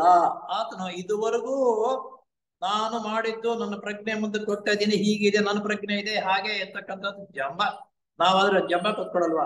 ನಾನು ನೋಡು ಫಂಕ್ಷನ್ ಈ ರೀತಿ ಮಾಡಿಸ್ತೀನಿ, ಆ ರೀತಿ ಮಾಡಿಸ್ತೀನಿ, ಅವ್ರನ್ನ ಕರೆಸ್ತೀನಿ, ಈ ರೀತಿ ಮಾಡ್ತಕ್ಕಂಥದ್ದು ಜಂಬ ಕೊಟ್ಬಿಡ್ತೀವಲ್ಲ, ಆತ್ಮ ಜ್ಞಾನೋದಯ ಆಯ್ತಂತೇನೆ. ಇದುವರೆಗೂ ನಾನೇ ಧ್ಯಾನ ಮಾಡ್ತಾ ಇದ್ದೆ, ಹೀಗಿದೆ ಹಾಗೆ ಹೋಗಿತ್ತು ಹೀಗೆ ಮಾಡ್ತಾ ಇರ್ತಕ್ಕಂಥದ್ದನ್ನು ಇತ್ತು. ಆ ವಿಶ್ವರೂಪ ದರ್ಶನ ಆ ಬ್ರಹ್ಮಾಂಡವನ್ನು ನೋಡಿದ ತಕ್ಷಣ ಇದು ನನ್ನಿಂದ ಆಗಿದ್ದಲ್ಲ, ಭಗವಂತನ ಚೈತನ್ಯವ ನನಗೆ ಶಕ್ತಿ ಕೊಟ್ಟಿದ್ದರಿಂದ ಇಲ್ಲಿವರೆಗೂ ನಾವು ಬಂದನು ಅಂತಕ್ಕಂಥದ್ದು ಆತ್ಮಕ್ಕೆ ಜ್ಞಾನೋದಯವಾಯ್ತಂತೆ. ಅಷ್ಟೇ ನಾವು ಏನ್ ಕೆಲಸ ಮಾಡಿದ್ರು ನೆಪಕ್ಕೆ ಮಾತ್ರ ನಾವಷ್ಟೇ, ನಾವು ಹಿಂದ್ಗಡೆ ಅವರ ಚೈತನ್ಯ ನಮ್ಮ ಪ್ರೇರಣೆ ಕೊಟ್ಟಾಗಲೇ ನಾವು ಮುಂದೆ ಇಲ್ಲದೆ ಹೋದ್ರೆ ಏನು ಮಾಡಲ್ಲ. ನಂದಲ್ಲ ಅಲ್ಲ, ಎಲ್ಲವೂ ಅವನೇ. ಇದು ಯಾವುದು ನಂಗಲ್ಲಪ್ಪ ನಾನು ಅಂತಕ್ಕಂಥದ್ದು ಯಾವುದೂ ಇಲ್ಲ, ಎಲ್ಲವೂ ಅವನೇ. ಈ ಜಯಕೃಷ್ಣ ಮೂರ್ತಿಗೆ ಫಸ್ಟ್ ಜ್ಞಾನೋದಯ ಆದಾಗ ಯಾವ ರೀತಿ ಆಯ್ತೋ, ಇವರು ಇನ್ನು ಉನ್ನತ ಮಟ್ಟಕ್ಕೆ ಹೋಗಿ ಧ್ಯಾನ ಮಾಡಿದಾಗ ಆ ರೀತಿ ಈ ಪ್ರಜ್ಞೆ ಈ ವ್ಯವಸ್ಥೆ ಇದೆಯಲ್ಲ, ನಾನಲ್ಲಪ್ಪ ಆತನದೇನೋ, ಎಲ್ಲವೂ ಆತನದೇ ಅಂತಕ್ಕಂಥದ್ದು ಸರೆಂಡರ್ ಆಗ್ಬೇಕು. ಪ್ರತಿಬಿಂಬವಾದವು ಎಂದು ಹೇಳಲು ಸಾಧ್ಯವಿಲ್ಲ. ಇವಾಗಲೇ ಅದೇನಾದ್ರೂ ಒಂದು ಪ್ರತಿಬಿಂಬನಾ ಅಂತಂದ್ರೆ ಅದು ಪ್ರತಿಬಿಂಬವೂ ಅಲ್ಲ. ಅಕ್ಷರಶಃ ನಮ್ಮ ಪ್ರಜ್ಞೆ, ನಮ್ಮ ಮನಶಕ್ತಿ ಆತನ ಪ್ರಭೆಯ ಅಂಶಗಳೇ. ನಮ್ಮ ಪ್ರತಿಭಾಶಕ್ತಿ, ನಮ್ಮ ಪ್ರಭೆ ಇವೆಲ್ಲವೂ ಆತನ ಅಂಶವೇ ಹೊರತು ನಮ್ಮದು ಅನ್ನೋದು ಯಾವುದೂ ಇಲ್ಲ. ಯಾಕಂದ್ರೆ ಆ ಮಟ್ಟಕ್ಕೆ ಹತ್ತಿದಾಗ ಎಲ್ಲವೂ ಒಂದೇ ರೀತಿಯಲ್ಲಿ ಕಾಣಿಸುತ್ತೆ ಅವರಿಗೆ. ಆ ಮಟ್ಟಕ್ಕೆ ನಾವು ಹತ್ತಲಿಲ್ಲ ಅಂತಂದ್ರೆ ನಿನ್ನ ನೋಡಿದ್ರೆ ನನಗಾಗಲ್ಲ, ನಾನು ನೋಡಿದ್ರೆ ನಿಮ್ಗಾಗಲ್ಲ, ಅದೇನಾ ಇದೇನಾ ಅಥವಾ ಅಂತವ್ರು ಇದ್ದಾರ ಅಂತ ಅನ್ನೋದು ನಂಬಿಕೆನೂ ಬರಲ್ಲ. ಇವೆಲ್ಲ ಇರುವಾಗ ನಮ್ಗೆ ಏನು ಗೊತ್ತಾಗಲ್ಲ. ಪೂರ್ಣವಾಗಿ ಸರೆಂಡರ್ ಆಗಿ ಆ ಶಕ್ತಿ ಸಾಮರ್ಥ್ಯ ಏನು ಅಂತಕ್ಕಂಥದ್ದು ಪೂರ್ಣವಾಗಿ ಅವರನ್ನು ನಂಬಿ ಆ ಮೇಲಿನ ಮಟ್ಟಕ್ಕೆ ಹೋದಾಗ ಎಲ್ಲವೂ ಒಂದೇ, ಅದು ಬೇರೆ ಇದು ಬೇರೆ ಇಲ್ಲ ಅಂತಕ್ಕಂಥದ್ದು ಪೂರ್ಣವಾಗಿರತಕ್ಕಂಥ ನಂಬಿಕೆ, ಪೂರ್ಣವಾಗಿರತಕ್ಕಂಥ ಒಂದು ಸೌಂದರ್ಯವನ್ನು ಆ ಬ್ರಹ್ಮಾಂಡದ ಇರುವಿಕೆಯು ಆತನಿಗೆ ಗೋಚರವಾಗುತ್ತದೆ ಎಂದು ಹೇಳಬೇಕಾಗುತ್ತದೆ. ಇದು ಹೀಗಿರುವಲು ಸಾಧ್ಯವೇ? ಆತನಿಗೆ ಅನುಮಾನ, ಇದು ಈ ರೀತಿ ಇದೆಯಾ ಬ್ರಹ್ಮಾಂಡ ಅಂತಕ್ಕಂಥದ್ದು, ಸಾಮರ್ಥ್ಯ ಶಕ್ತಿ ಹೀಗೆ ಇದೆಯಾ ಅಂತನ್ನೋದು ಡೌಟ್ ಎಂದು ಹೇಳ್ಕೋಬಹುದು. ಆದರೆ ಈ ವಿಷಯವು ಅಕ್ಷರಶಃ ನಿಜವಾದದ್ದು, ನಾವೇನ್ ಡೌಟ್ ಪಡುವ ಅವಶ್ಯಕತೆ ಇಲ್ಲ. ಅಕ್ಷರಶಃ ಈ ರೀತಿ ಇರ್ತಕ್ಕಂಥದ್ದು ಇದು ನಿಜವೇ. ಅವರ ಬ್ರಹ್ಮಾಂಡಾಧಿಪತಿ ಆ ಮಟ್ಟಕ್ಕೆ ಹೋದಾಗ ಎಲ್ಲವೂ ಒಂದೇ ಸರಿಸಮಾನವಾಗಿ ನೋಡ್ತಕ್ಕಂಥದ್ದು ಆ ಶಕ್ತಿ ಸಾಮರ್ಥ್ಯ. ನಾನು ನೀನು ನೋಡು, ನಾವು ಧ್ಯಾನ ಮಾಡುವಾಗ ನಾನು ನೀನು ಒಂದೇ ಎಂದು ಭಾವಿಸಿದ್ದೇನೆ ಸ್ವಾಮಿ ಅಂತ ಹೇಳ್ಕೊಂಡು ಮಾಡ್ತೀವಲ್ಲ, ನಾನು ನೀನು ಒಂದೇ, ಬೇರೆ ಅಲ್ಲ. ಹಾಗೆ ಅವ್ರಿಗೆ ಅನುಭವ ಆಗೋಯ್ತು, ಎಲ್ಲವೂ ಬ್ರಹ್ಮಾಂಡ ಎಲ್ಲವೂ ಅದರಲ್ಲಿ ಇರ್ತಕ್ಕಂಥದ್ದು, ನಾನು ಅವರು ಒಂದೇ ಅಂತಕ್ಕಂಥದ್ದು ದೃಢವಾದ ನಂಬಿಕೆ ಆತನಿಗೆ ಬಂತು. ಸೋಹಂ ಅಸ್ಮಿ, ಆತನೇ ನಾನು ಎಂದು ಬಾಯಲ್ಲಿ ಇಳಿಯಂತೆ ನುಡಿಯುವುದಕ್ಕೂ ಅದ್ಭುತವಾದ ಐಕ್ಯತೆಯನ್ನ ಸಾಕ್ಷಾತ್ಕರಿಸಿಕೊಳ್ಳುವುದಕ್ಕೂ ಅಜಗಜಾಂತರವಿರುತ್ತದೆ. ಸೋಹಂ ನೀನು ನಾನು ಅದೇ ಒಂದೇ ಅಂತ ಬಾಯಲ್ಲಿ ಹೇಳ್ಕೊಳ್ಳೋದಕ್ಕೂ ಆ ಅನುಭವದೊಳಗೆ ಸೇರಿಕೊಳ್ಳೋದಕ್ಕೂ ತುಂಬಾ ವ್ಯತ್ಯಾಸವಿರುತ್ತದೆ. ಅದರೊಳಗೆ ಸೇರಿದಾಗ ಈಗ ನಾವು ಒಂದು ತಂಬಿಗೆ ಎಲ್ಲ ತಂದು ಇದರಲ್ಲಿ ನೀರು ಎತ್ಕೊಂಡಾಗ ನೀರು ತಂಬಿಗೆ ಇರುತ್ತೆ, ಅದು ಸಮುದ್ರದೊಳಗೂ ಅಥವಾ ಕೆರೆಗೆ ಸೇರ್ಕೊಂಡಾಗ ಏನಾಗುತ್ತೆ, ಎಲ್ಲವೂ ಒಂದೇ. ಹಾಗೆ ಆ ಬ್ರಹ್ಮಾಂಡ ಅಧಿಪತಿಯಾಗಿರ್ತಕ್ಕಂಥ ಸಾಮರ್ಥ್ಯ ಶಕ್ತಿಯೊಂದಿಗೆ ಈತನ ಆ ಶಕ್ತಿ ಅದನ್ನ ಆ ನೀರು ಅದನ್ನ ನಾವು ಬೆರೆಸಿದಾಗ ಒಂದೇ ಆಗೋಯ್ತಲ್ಲ, ಹಾಗೆ ಒಂದೇ ಆಯಿತು. ಆ ಭಗವಂತನಿಂದ ಸೃಷ್ಟಿ ತರಂಗಗಳು ಒಂದಾದ ಮೇಲೆ ಒಂದರಂತೆ ಕೆಳಕ್ಕೆ ಇಳಿಯುವಿಕೆಯನ್ನು, ಆ ಬ್ರಹ್ಮಾಂಡದ ಸೃಷ್ಟಿಯ ತರಂಗಗಳು ಒಂದರ ಹಿಂದೆ ಹೀಗೆ ಇಳಿದಿಳಿದು ಬರತಕ್ಕಂಥ ತರಂಗಗಳು, ಆ ತರಂಗಗಳು ಇಳುವಿಕೆಯನ್ನು ನಮ್ಮ ಇತಿಹಾಸಕ ಗ್ರಂಥದಲ್ಲಿ ವರ್ಣಿಸಿರುತ್ತದೆ. ಆ ಬ್ರಹ್ಮಾಂಡದ ಸ್ವರೂಪವು ಯಾವ ರೀತಿ ಕೆಳಗಡೆಗೆ ಇಳಿದು ಬರುತ್ತೆ ಅಂತಕ್ಕಂಥದ್ದು ನಮ್ಮ ಇತಿಹಾಸಕ ಪುಸ್ತಕಗಳಲ್ಲಿ ವರ್ಣನೆ ಮಾಡಿದ್ದಾರೆ. ಅದನ್ನೇ ಕೊಂಡು ಇದು ಆದಿಶಕ್ತಿ ಅಂತಕ್ಕಂಥ ಆದಿಲೋಕದಲ್ಲಿ ಇರ್ತಕ್ಕಂಥದ್ದು ಶಿವನ ಶಕ್ತಿ. ಆಮೇಲೆ ಎರಡನೇ ಲೋಕಕ್ಕೆ ಬಂದಾಗ ವೈಕುಂಠ ಅಂತಕ್ಕಂಥದ್ದು ಅನುಪಾದಕ ಲೋಕದಲ್ಲಿ ವಿಷ್ಣು ಸಂಬಂಧಪಟ್ಟಿರ್ತಕ್ಕಂಥದ್ದು ಅಲ್ಲಿಂದ ಇಲ್ಲಿಗೆ ಇಳಿದು ನಂತರ ಬ್ರಹ್ಮನಾಗಿ ಅಂದ್ರೆ ಆತ್ಮಲೋಕದಲ್ಲಿ ಬ್ರಹ್ಮ. ಈ ರೀತಿ ಸಾಮರ್ಥ್ಯ ಶಕ್ತಿಗಳು ಒಂದೊಂದೊಂದೊಂದು ಈ ರೀತಿ ಕೆಳಗಡೆಗೆ ಇಳಿದು ಆಮೇಲೆ ಬುದ್ಧಿ ಲೋಕಕ್ಕೆ ಬಂದು ಆಕಾಶ ಲೋಕಕ್ಕೆ ಬಂದು ಆಮೇಲೆ ಮೇಲಿನ ಮನಸ್ಸು ತತ್ವಕ್ಕೆ ಬಂದು ಅಲ್ಲಿ ಒಂದನೇ ಭೂತವರ್ಗ ಎರಡನೇ ಭೂತ, ಈ ರೀತಿ ತತ್ವ ದೈವ ಶಕ್ತಿ ಸಾಮರ್ಥ್ಯವು ಮೇಲ್ಗಡೆಯಿಂದ ಕೆಳಗಡೆಗೆ ಇಳಿದು ಬಂದಿದೆ ಅಂತ ಅನ್ನೋದ ನಮ್ಮ ಇತಿಹಾಸಕ್ಕೆ ಪುಸ್ತಕಗಳಲ್ಲಿ ಪ್ರಕಟವಾಗಿದೆ. ಅವೆಲ್ಲ ನಾವು ಓದ್ತಾ ಇದ್ದೀವಿ ಈಗ. ಆ ಭಗವಂತನ ಸೃಷ್ಟಿ ತರಂಗಗಳು ಒಂದಾದ ಮೇಲೆ ಒಂದರಂತೆ ಕೆಳಕ್ಕೆ ಇಳಿಯುವಿಕೆಯನ್ನು ನಮ್ಮ ಇತಿಹಾಸಕ್ಕೆ ಗ್ರಂಥಗಳಲ್ಲಿ ವರ್ಣಿಸಿದೆ. ಈ ರೀತಿ ನೋಡ್ರಿ, ಇದೇ ಬಂದಿರತಕ್ಕಂಥದ್ದು ಆ ಮೇಲ್ಗಡೆಯಿಂದ ಆ ಭಗವಂತನ ಸಾಮರ್ಥ್ಯ ಶಕ್ತಿ ಈ ರೀತಿ ಕೆಳಗಡೆಗೆ ಇಳಿದು ಬರುತ್ತೆ. ಆತನ ಮೂರನೇ ಮೂರ್ತಿಯಿಂದ ಮೊದಲನೇ ಸೃಷ್ಟಿ ತರಂಗದ ಇಳಿದೆ ಲೋಕಾಂತರ ತತ್ವಗಳನ್ನು ನಿರ್ಮಾಣ ಮಾಡಿ ಮೂಲ ವಸ್ತುಗಳನ್ನು ಸೃಷ್ಟಿಸಿತು. ನೋಡಿ, ಮೂರನೇ ತರಂಗ ಅಂತಂದ್ರೆ ಯಾವುದು? ಆ ಇವತ್ತನ ಶಿವನ ತತ್ವದಿಂದ ಮೂರನೇ ತತ್ವ ಅಂತಂದ್ರೆ ಬ್ರಹ್ಮನು. ಆ ಬ್ರಹ್ಮ ಅಂತಕ್ಕಂಥದ್ದು ಇಲ್ಲ, ಅದಕ್ಕಿಂತ ಇನ್ನು ಆತ್ಮ ನಂತರ ಬರುವುದು. ಇಲ್ಲಿ ಬ್ರಹ್ಮ ಅಂತಕ್ಕಂಥ ಬದಲ ಬ್ರಹ್ಮ ಮೂರನೇ ತತ್ವ ಕೆಳಕ್ಕೆ ಇಳಿದು ನಮಗೆ ವ್ಯವಸ್ಥೆ ರೀತಿಯಲ್ಲಿ ಭೂಮಿ ಮೇಲೆ ಏನೇನು ಬೇಕು ಅವೆಲ್ಲವನ್ನು ಆತನ ಸೃಷ್ಟಿ ಮಾಡ್ತಾನೆ. ಆ ಶಿವನ ಮೂರನೇ ಮೂರ್ತಿ ಆಗಿರ್ತಕ್ಕಂಥ ಬ್ರಹ್ಮನ ಇವೆಲ್ಲ ಸೃಷ್ಟಿ ಮಾಡ್ತಾನೆ. ನಿರ್ಮಾಣ ಮಾಡಿ ಮೂಲ ವಸ್ತುಗಳನ್ನು ಸೃಷ್ಟಿಸಿದನೋ. ಈ ಭೂಲೋಕದಲ್ಲಿ ಇರ್ತಕ್ಕಂಥ ಏನ್ ಬೇಕೋ ಮೂಲ ನಿರ್ಮಾಣವಾಗಿರ್ತಕ್ಕಂಥ ಮೂಲ ಅಂದ್ರೆ ನಿರ್ಮಾಣವನ್ನ ಮೂಲ ವಸ್ತುಗಳು. ಇದು 9th 8th ಮೂಲ ವಸ್ತುಗಳು ಅಂತ ಅನ್ನೋದು ಒಂದು ಬೋರ್ಡ್ ಹಾಕಿದ್ರು. ಅವಾಗ 104 ಮೂಲ ವಸ್ತುಗಳು ಈ ಬ್ರಹ್ಮಾಂಡ ನಮ್ಮ ಸ್ಥೂಲ ಲೋಕದ ಎಲ್ಲಾ ಆಗಿರ್ತಕ್ಕಂಥದ್ದು ಈ ಮೂಲ ವಸ್ತುಗಳಿಂದಾನೆ ಅಂತಕ್ಕಂಥದ್ದು ಒಂದೊಂದು ಹೆಸರು ಒಂದೊಂದು ಹೇಳ್ಬಿಟ್ಟು ಹೇಳಿದ್ರು. ಅವೆಲ್ಲ ಸೃಷ್ಟಿ ಮಾಡಿದ್ವಿ ಈ ಲೋಕದಲ್ಲಿ. ಆ ಮೂರನೇ ಮೂರ್ತಿ ಆಗಿರ್ತಕ್ಕಂತಹ ಬ್ರಹ್ಮ ಅದೆಲ್ಲ ಸೃಷ್ಟಿ ಮಾಡ್ತಾನೆ. ನಿರ್ಮಾಣ ಮಾಡಿ ವಸ್ತುಗಳನ್ನು ಸ್ಮರಿಸುತ್ತಾ ಆತನ ಎರಡನೇ ಮುಖಕ್ಕೆ ಇಳಿದು ಬಂದು ಸೃಷ್ಟಿ ತರಂಗಗಳು 1ನೇ 2ನೇ ಮತ್ತು 3ನೇ ಭೂತವರ್ಗ. ನಂತರ ಅದೆಲ್ಲ ಸೃಷ್ಟಿ ಆಯ್ತು, ಇಲ್ಲಿಗಾಯ್ತು. ನಂತರ 2ನೇ ವರ್ಗ 3ನೇ ಭೂತವರ್ಗ ಇವೆಲ್ಲವನ್ನು ಯಾರಪ್ಪ ಅಂದ್ರೆ ವಿಷ್ಣು ಚೈತನ್ಯ ಅದರ ಒಳಗಡೆಗೆ ತುಂಬಿ ಕೆಳಗಡೆ ಬರುತ್ತೆ. ಇಲ್ಲಿ ಸ್ವಲ್ಪ ನಮ್ಗೆ ಕನ್ಫ್ಯೂಸ್ ಆಗ್ತಕ್ಕಂಥದ್ದು. ಇದೆಲ್ಲವನ್ನು ಸೃಷ್ಟಿ ಮಾಡ್ತಕ್ಕಂಥದ್ದು ಬ್ರಹ್ಮ, ಚೈತನ್ಯ ಕೊಟ್ಟು ಮಾಡ್ತಕ್ಕಂಥವರು ಇದೆಲ್ಲ ನಂತರ ವಿಷ್ಣು. 2ನೇ ತತ್ವ ಇಳಿದು ಇವೆಲ್ಲ 1ನೇ ಭೂತವರ್ಗ 2ನೇ ಭೂತವರ್ಗ 3ನೇ ಭೂತವರ್ಗ ಇದಕ್ಕೆಲ್ಲ ಚೈತನ್ಯವನ್ನು ಕೊಟ್ಟು ಪಾಲನೆ ಮಾಡ್ತಾ ಇರ್ತಕ್ಕಂಥವರು ವಿಷ್ಣುವು. ಆಮೇಲೆ 3ನೇ ಭೂತವರ್ಗಕ್ಕೆ ಬಂದು ಆಮೇಲೆ ಖನಿಜ ವರ್ಗ ಸಸ್ಯವರ್ಗ ಪ್ರಾಣಿ ವರ್ಗ ಇದೆಯಲ್ಲ ಇವೆಲ್ಲವನ್ನು ಒಂದು ಚೈತನ್ಯ ಕೊಟ್ಟು ತನ್ನ ಗರ್ಭದಲ್ಲಿ ಅದನ್ನು ಬೆಳೆಸ್ತಾನೆ. ಯಾರು ಇದು ಮಾಡ್ತಕ್ಕಂಥದ್ದು? ವಿಷ್ಣು. 3ನೇ ಮೂರ್ತಿ ಆಗಿರ್ತಕ್ಕಂಥವ್ರು ಬ್ರಹ್ಮ ಈ ಎಲಿಮೆಂಟ್ಗಳನ್ನ ಸೃಷ್ಟಿ ಮಾಡಿದ ಭೂಲೋಕದಲ್ಲಿ. ನಂತರ ಪೋಷಣೆ ಮಾಡೋದಕ್ಕಾಗಿ 1ನೇ ಭೂತವರ್ಗ 2ನೇ ಭೂತವರ್ಗ 3ನೇ ಭೂತವರ್ಗ ಸ್ಥೂಲ ಲೋಕದಲ್ಲಿ ಬರ್ತಾ ಖನಿಜಗಳು ಸಸ್ಯ ಪ್ರಾಣಿಯಿಂದ ಮನುಷ್ಯನಾಗ್ತ ನೋಡೋ ಆ ಮನುಷ್ಯನಾಗತಕ್ಕಂಥದ್ದು ಅದುವರೆಗೂ ತನ್ನ ಗರ್ಭದಲ್ಲಿ ಪೋಷಣೆ ಮಾಡ್ತಾನೆ. ತಾಯಿ ಮಗುವನ್ನು ಗರ್ಭದಲ್ಲಿ ಹೆಂಗ್ ಪೋಷಣೆ ಮಾಡ್ತಾರೋ ಹಾಗೆ ಈ ತರಂಗಗಳಿಂದ ವಿಷ್ಣುವು ಪೋಷಣೆ ಮಾಡಿ ಬೆಳೆಸ್ತಾ ನಾವ್ ಯಾವಾಗವರೆಗೂ ಇಂಡಿಪೆಂಡೆಂಟ್ ಆತ್ಮ ಅಂತಕ್ಕಂಥದ್ದಾಗುತ್ತೆ ನೋಡಿ. ಇದು ಎಲ್ಲರಿಗೂ ಗೊತ್ತು ಡಿಸಾಬಲ್ ಸೊಸೈಟಿ ಮೆಂಬರ್ಗಳಿಗೆ. ಇವೆಲ್ಲ ಬೆಳವಣಿಗೆ ಆದ್ಮೇಲೆ ಇಂಡಿಪೆಂಡೆಂಟ್ ಆತ್ಮ ಆದಾಗ ನಾವು ಆ ಮಗು ಹುಟ್ಟಿತು ಜನನವಾಯ್ತು ಅಂತೀವಲ್ಲ ಹಾಗೆ ಅದುವರೆಗೂ ಗರ್ಭದಲ್ಲಿ ಇಟ್ಟುಕೊಂಡು ಇವನ್ನೆಲ್ಲ ಪೋಷಣೆ ಮಾಡ್ತಾ ಇರತಕ್ಕಂಥವ ವಿಷ್ಣುವು. ಅದ ಇಂಡಿಪೆಂಡೆಂಟ್ ಆತ್ಮ ಆದಮೇಲೆ ಪ್ರಸವ ಆದಂತೆ. 1ನೇ 2ನೇ ಮತ್ತು 3ನೇ ಭೂತವರ್ಗಗಳನ್ನು ಖನಿಜ ಸಸ್ಯ ಮತ್ತು ಪಶುಗಳ ಸಮೂಹ ಆತ್ಮಗಳು ನಿರ್ಮಿಸಿದನೋ. ಇವೆಲ್ಲ ಇವಾಗ ಹೇಳ್ಬಿಟ್ಟೆ ನಾನು. ಇದ್ರಲ್ಲಿ ಬರ್ತಕ್ಕಂಥದ್ದು ಸಮೂಹ ಆತ್ಮ 1ನೇ ಭೂತವರ್ಗ 2ನೇ ಭೂತವರ್ಗ 3ನೇ ಭೂತವರ್ಗ ಆಮೇಲೆ ಸಸ್ಯವರ್ಗ ಪ್ರಾಣಿ ವರ್ಗ ಇವೆಲ್ಲವನ್ನ ಆದ್ಮೇಲೆ ಸಮೂಹದ ಆತ್ಮ ಅಂತಕ್ಕಂಥದ್ದು ಬರುತ್ತೆ. ಆ ಸಮೂಹ ಆತ್ಮ ಇಂಡಿಪೆಂಡೆಂಟ್ ಆತ್ಮ ಆದ್ಮೇಲೆ ನಿರ್ಮರಿಸಿತು. ಆದರೆ ಮೊದಲನೇ ಮೂರ್ತಿಯಿಂದ ಹೊರಟ ಉನ್ನತ ಮಟ್ಟದ ಚೈತನ್ಯ ಉನ್ನತ ಚೈತನ್ಯವು ದಾರಿಯ ಮಾನವನ ಅಂತರಾತ್ಮ ಮತ್ತು ದೇಹಾತ್ಮ ರೂಪಿಸಿತು. ಇವೆಲ್ಲ ಹುಟ್ಟಿದ್ದ ಆದ್ಮೇಲೆ 1ನೇ ಚೈತನ್ಯ ಇದರಲ್ಲಿ ವಿಷ್ಣು ಶಿವ.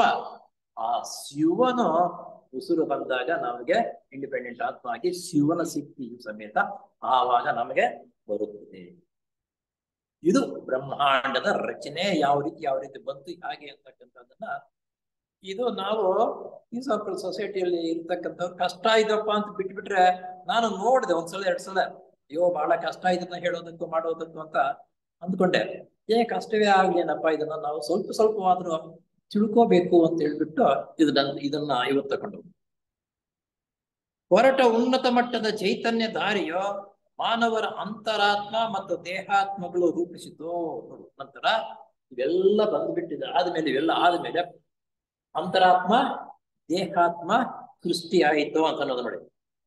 ಹೊರಟ ಉನ್ನತ ಮಟ್ಟದ ಚೈತನ್ಯವು ದಾರಿಯು ಮಾನವನ ಅಂತರಾತ್ಮ ಮತ್ತು ದೇಹಾತ್ಮ. ಅಂತರಾತ್ಮ ಅಂತ ನೋಡಿ ಇಲ್ಲಿ ಅಂತರಾತ್ಮ ಇಲ್ಲಿ ಅರೂಪ ಬುದ್ಧಿಮ ಲೋಕ ಇಲ್ಲಿ ತನಕ ಆತ್ಮದ ಕೆಳಗಡೆ ಅಂತ ಇದು ನೋಡಿ ಇಲ್ಲಿದೆ ಅಂತರಾತ್ಮ.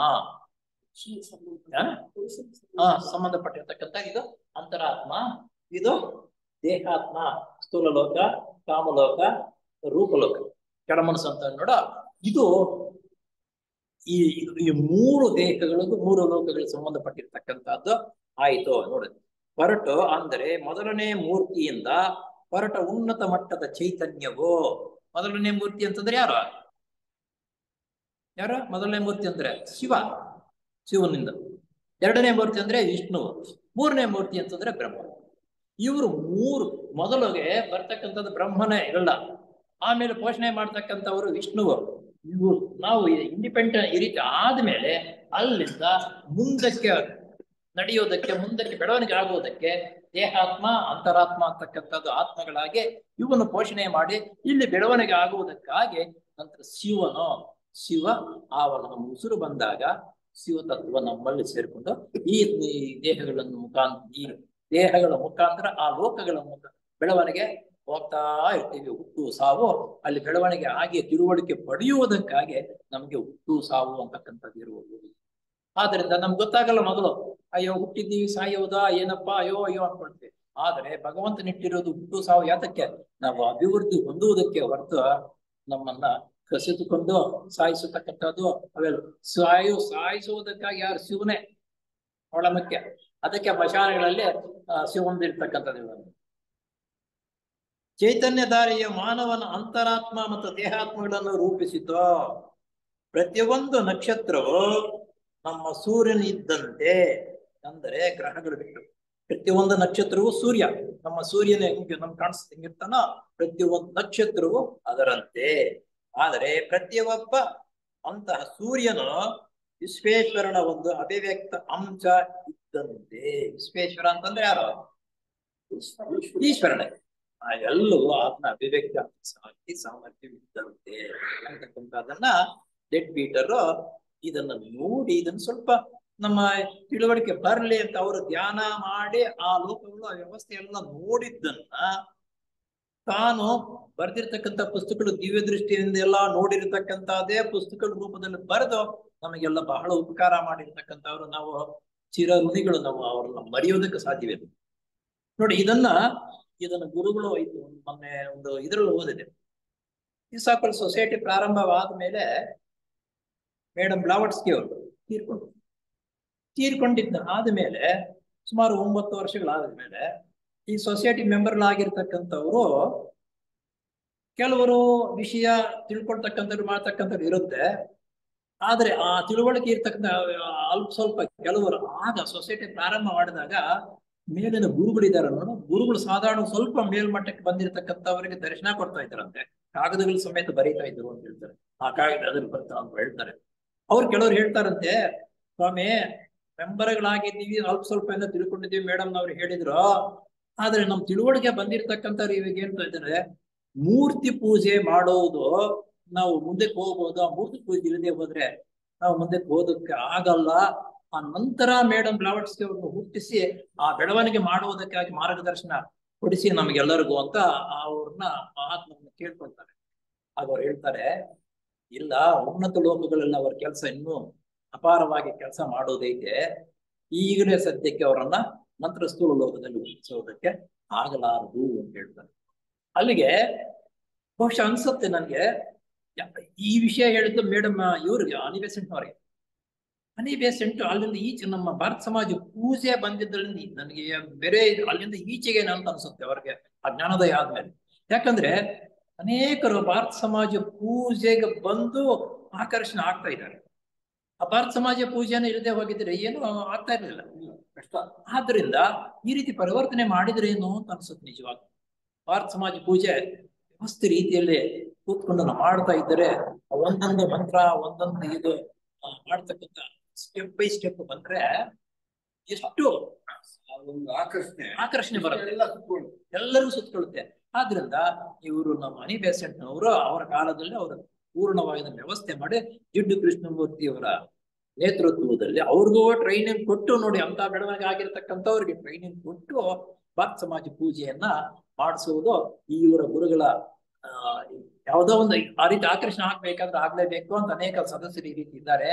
ಅವ್ರನ್ನೇ ಅವ್ರನ್ನೇ ಒಪ್ಪಿಸಿ ನಂತರ ಅದನ್ನ ಮುಂದುವರಿಸುವುದಕ್ಕೆ ನಮ್ಗೆ ಅನುವು ಮಾಡಿಕೊಡಿ ಅಂತ ಅವ್ರನ್ನ ಕೇಳ್ಕೊಳ್ತಾರೆ. ಯಾರ ಅವ್ರ ನಂತರ ಹುಟ್ಟಿಸ್ಬೇಕು ಅಂತ ಸುಳ್ಳು ಅಂತ. ಅವರು ಇಲ್ಲಿ ಏನ್ ಮಾಡ್ಬೇಕು ಆ ಕೆಲಸ ಆಯ್ತು, ಮುಂದಿನ ಮಟ್ಟಕ್ಕೆ ಹೋಗಿದ್ದಾರೆ. ಅಲ್ಲಿ ಬೇರೆ ಲೋಕಗಳಲ್ಲಿ ಅವ್ರು ಮಾಡೋ ಕೆಲಸಗಳು ಅಪಾರವಾಗಿದೆ. ಈಗಲೂ ಸದ್ಯಕ್ಕೆ ಅವರನ್ನ ಸ್ಥೂಲ ಲೋಕದಲ್ಲಿ ಬರುವುದಕ್ಕೆ ಸಾಧ್ಯವಾಗಲಾರದು ಅಂತ ಹೇಳ್ತಾರೆ. ನೋಡಿ, ಅಲ್ಲಿಂದ ಈಚೆಗೆ ನಮ್ಮ ಭಾರತ ಸಮಾಜ ಪೂಜೆ ಮಾಡೋದ್ರಿಂದ ಜನರಿಗೆ ಇವಾಗ ಸ್ವಲ್ಪ ಆಕರ್ಷಣೆ ಇದೆ ಅಂತ ಅನ್ನೋದು ಹೇಳ್ಬೋದು. ಯಾಕಂದ್ರೆ ಈ ಅವರು ಈ ಮಂತ್ರಗಳು ಅವರ ಭಾಷೆಯಲ್ಲಿ ಹೇಳ್ತಾರೆ, ಅರ್ಥ ಆಗಲ್ಲ. ಇಲ್ಲಿಗೆ ಬಂದ್ರೆ ಪ್ರತಿಯೊಂದು ಅರ್ಥ ಆಗಲ್ಲ. ನೋಡಿ, ಅದಕ್ಕೆ ವ್ಯವಸ್ಥೆ ರೀತಿಯಲ್ಲಿ ಭಾರತ ಸಮಾಜ ಪೂಜೆ ಮಾಡೋದ್ರಿಂದ ಜನರ ಒಂದು ಆಕರ್ಷಣೆ ಇದೆ, ಓ ಅನ್ನತಕ್ಕಂಥದ್ದು ಬರ್ತಾ ಇದೆ. ಬಹುಶಃ ಆ ಉತ್ತರ ವ್ಯವಹಾರ ಅನಿಬೆಸೆಂಟ್ನವರಿಗೆ ಮಹಾತ್ಮರು ಹೇಳುವುದು ಈ ರೀತಿ ನಮ್ಮ ಸೊಸೈಟಿ ಸದಸ್ಯರು ಕೆಲವರು ಹೇಳ್ತಾ ಇದ್ದಾರೆ ಅಂತ ಅವರಿಗೆ ಕಾಗದ ಬರೀತಾರೆ. ಇಷ್ಟು ಆಯ್ತು. ಸ್ವಲ್ಪನೇ ಮ್ಯಾಟ್ರ್ ಇರೋದು, ಮುಗಿಸ್ಬಿಡೋಣ. 3 ಸಲ ಉದ್ಗಾರ ಮಾಡಿಬಿಟ್ಟು ಮುಕ್ತಾಯ ಪಡಿಸ್ಬಿಟ್ಟು ಓ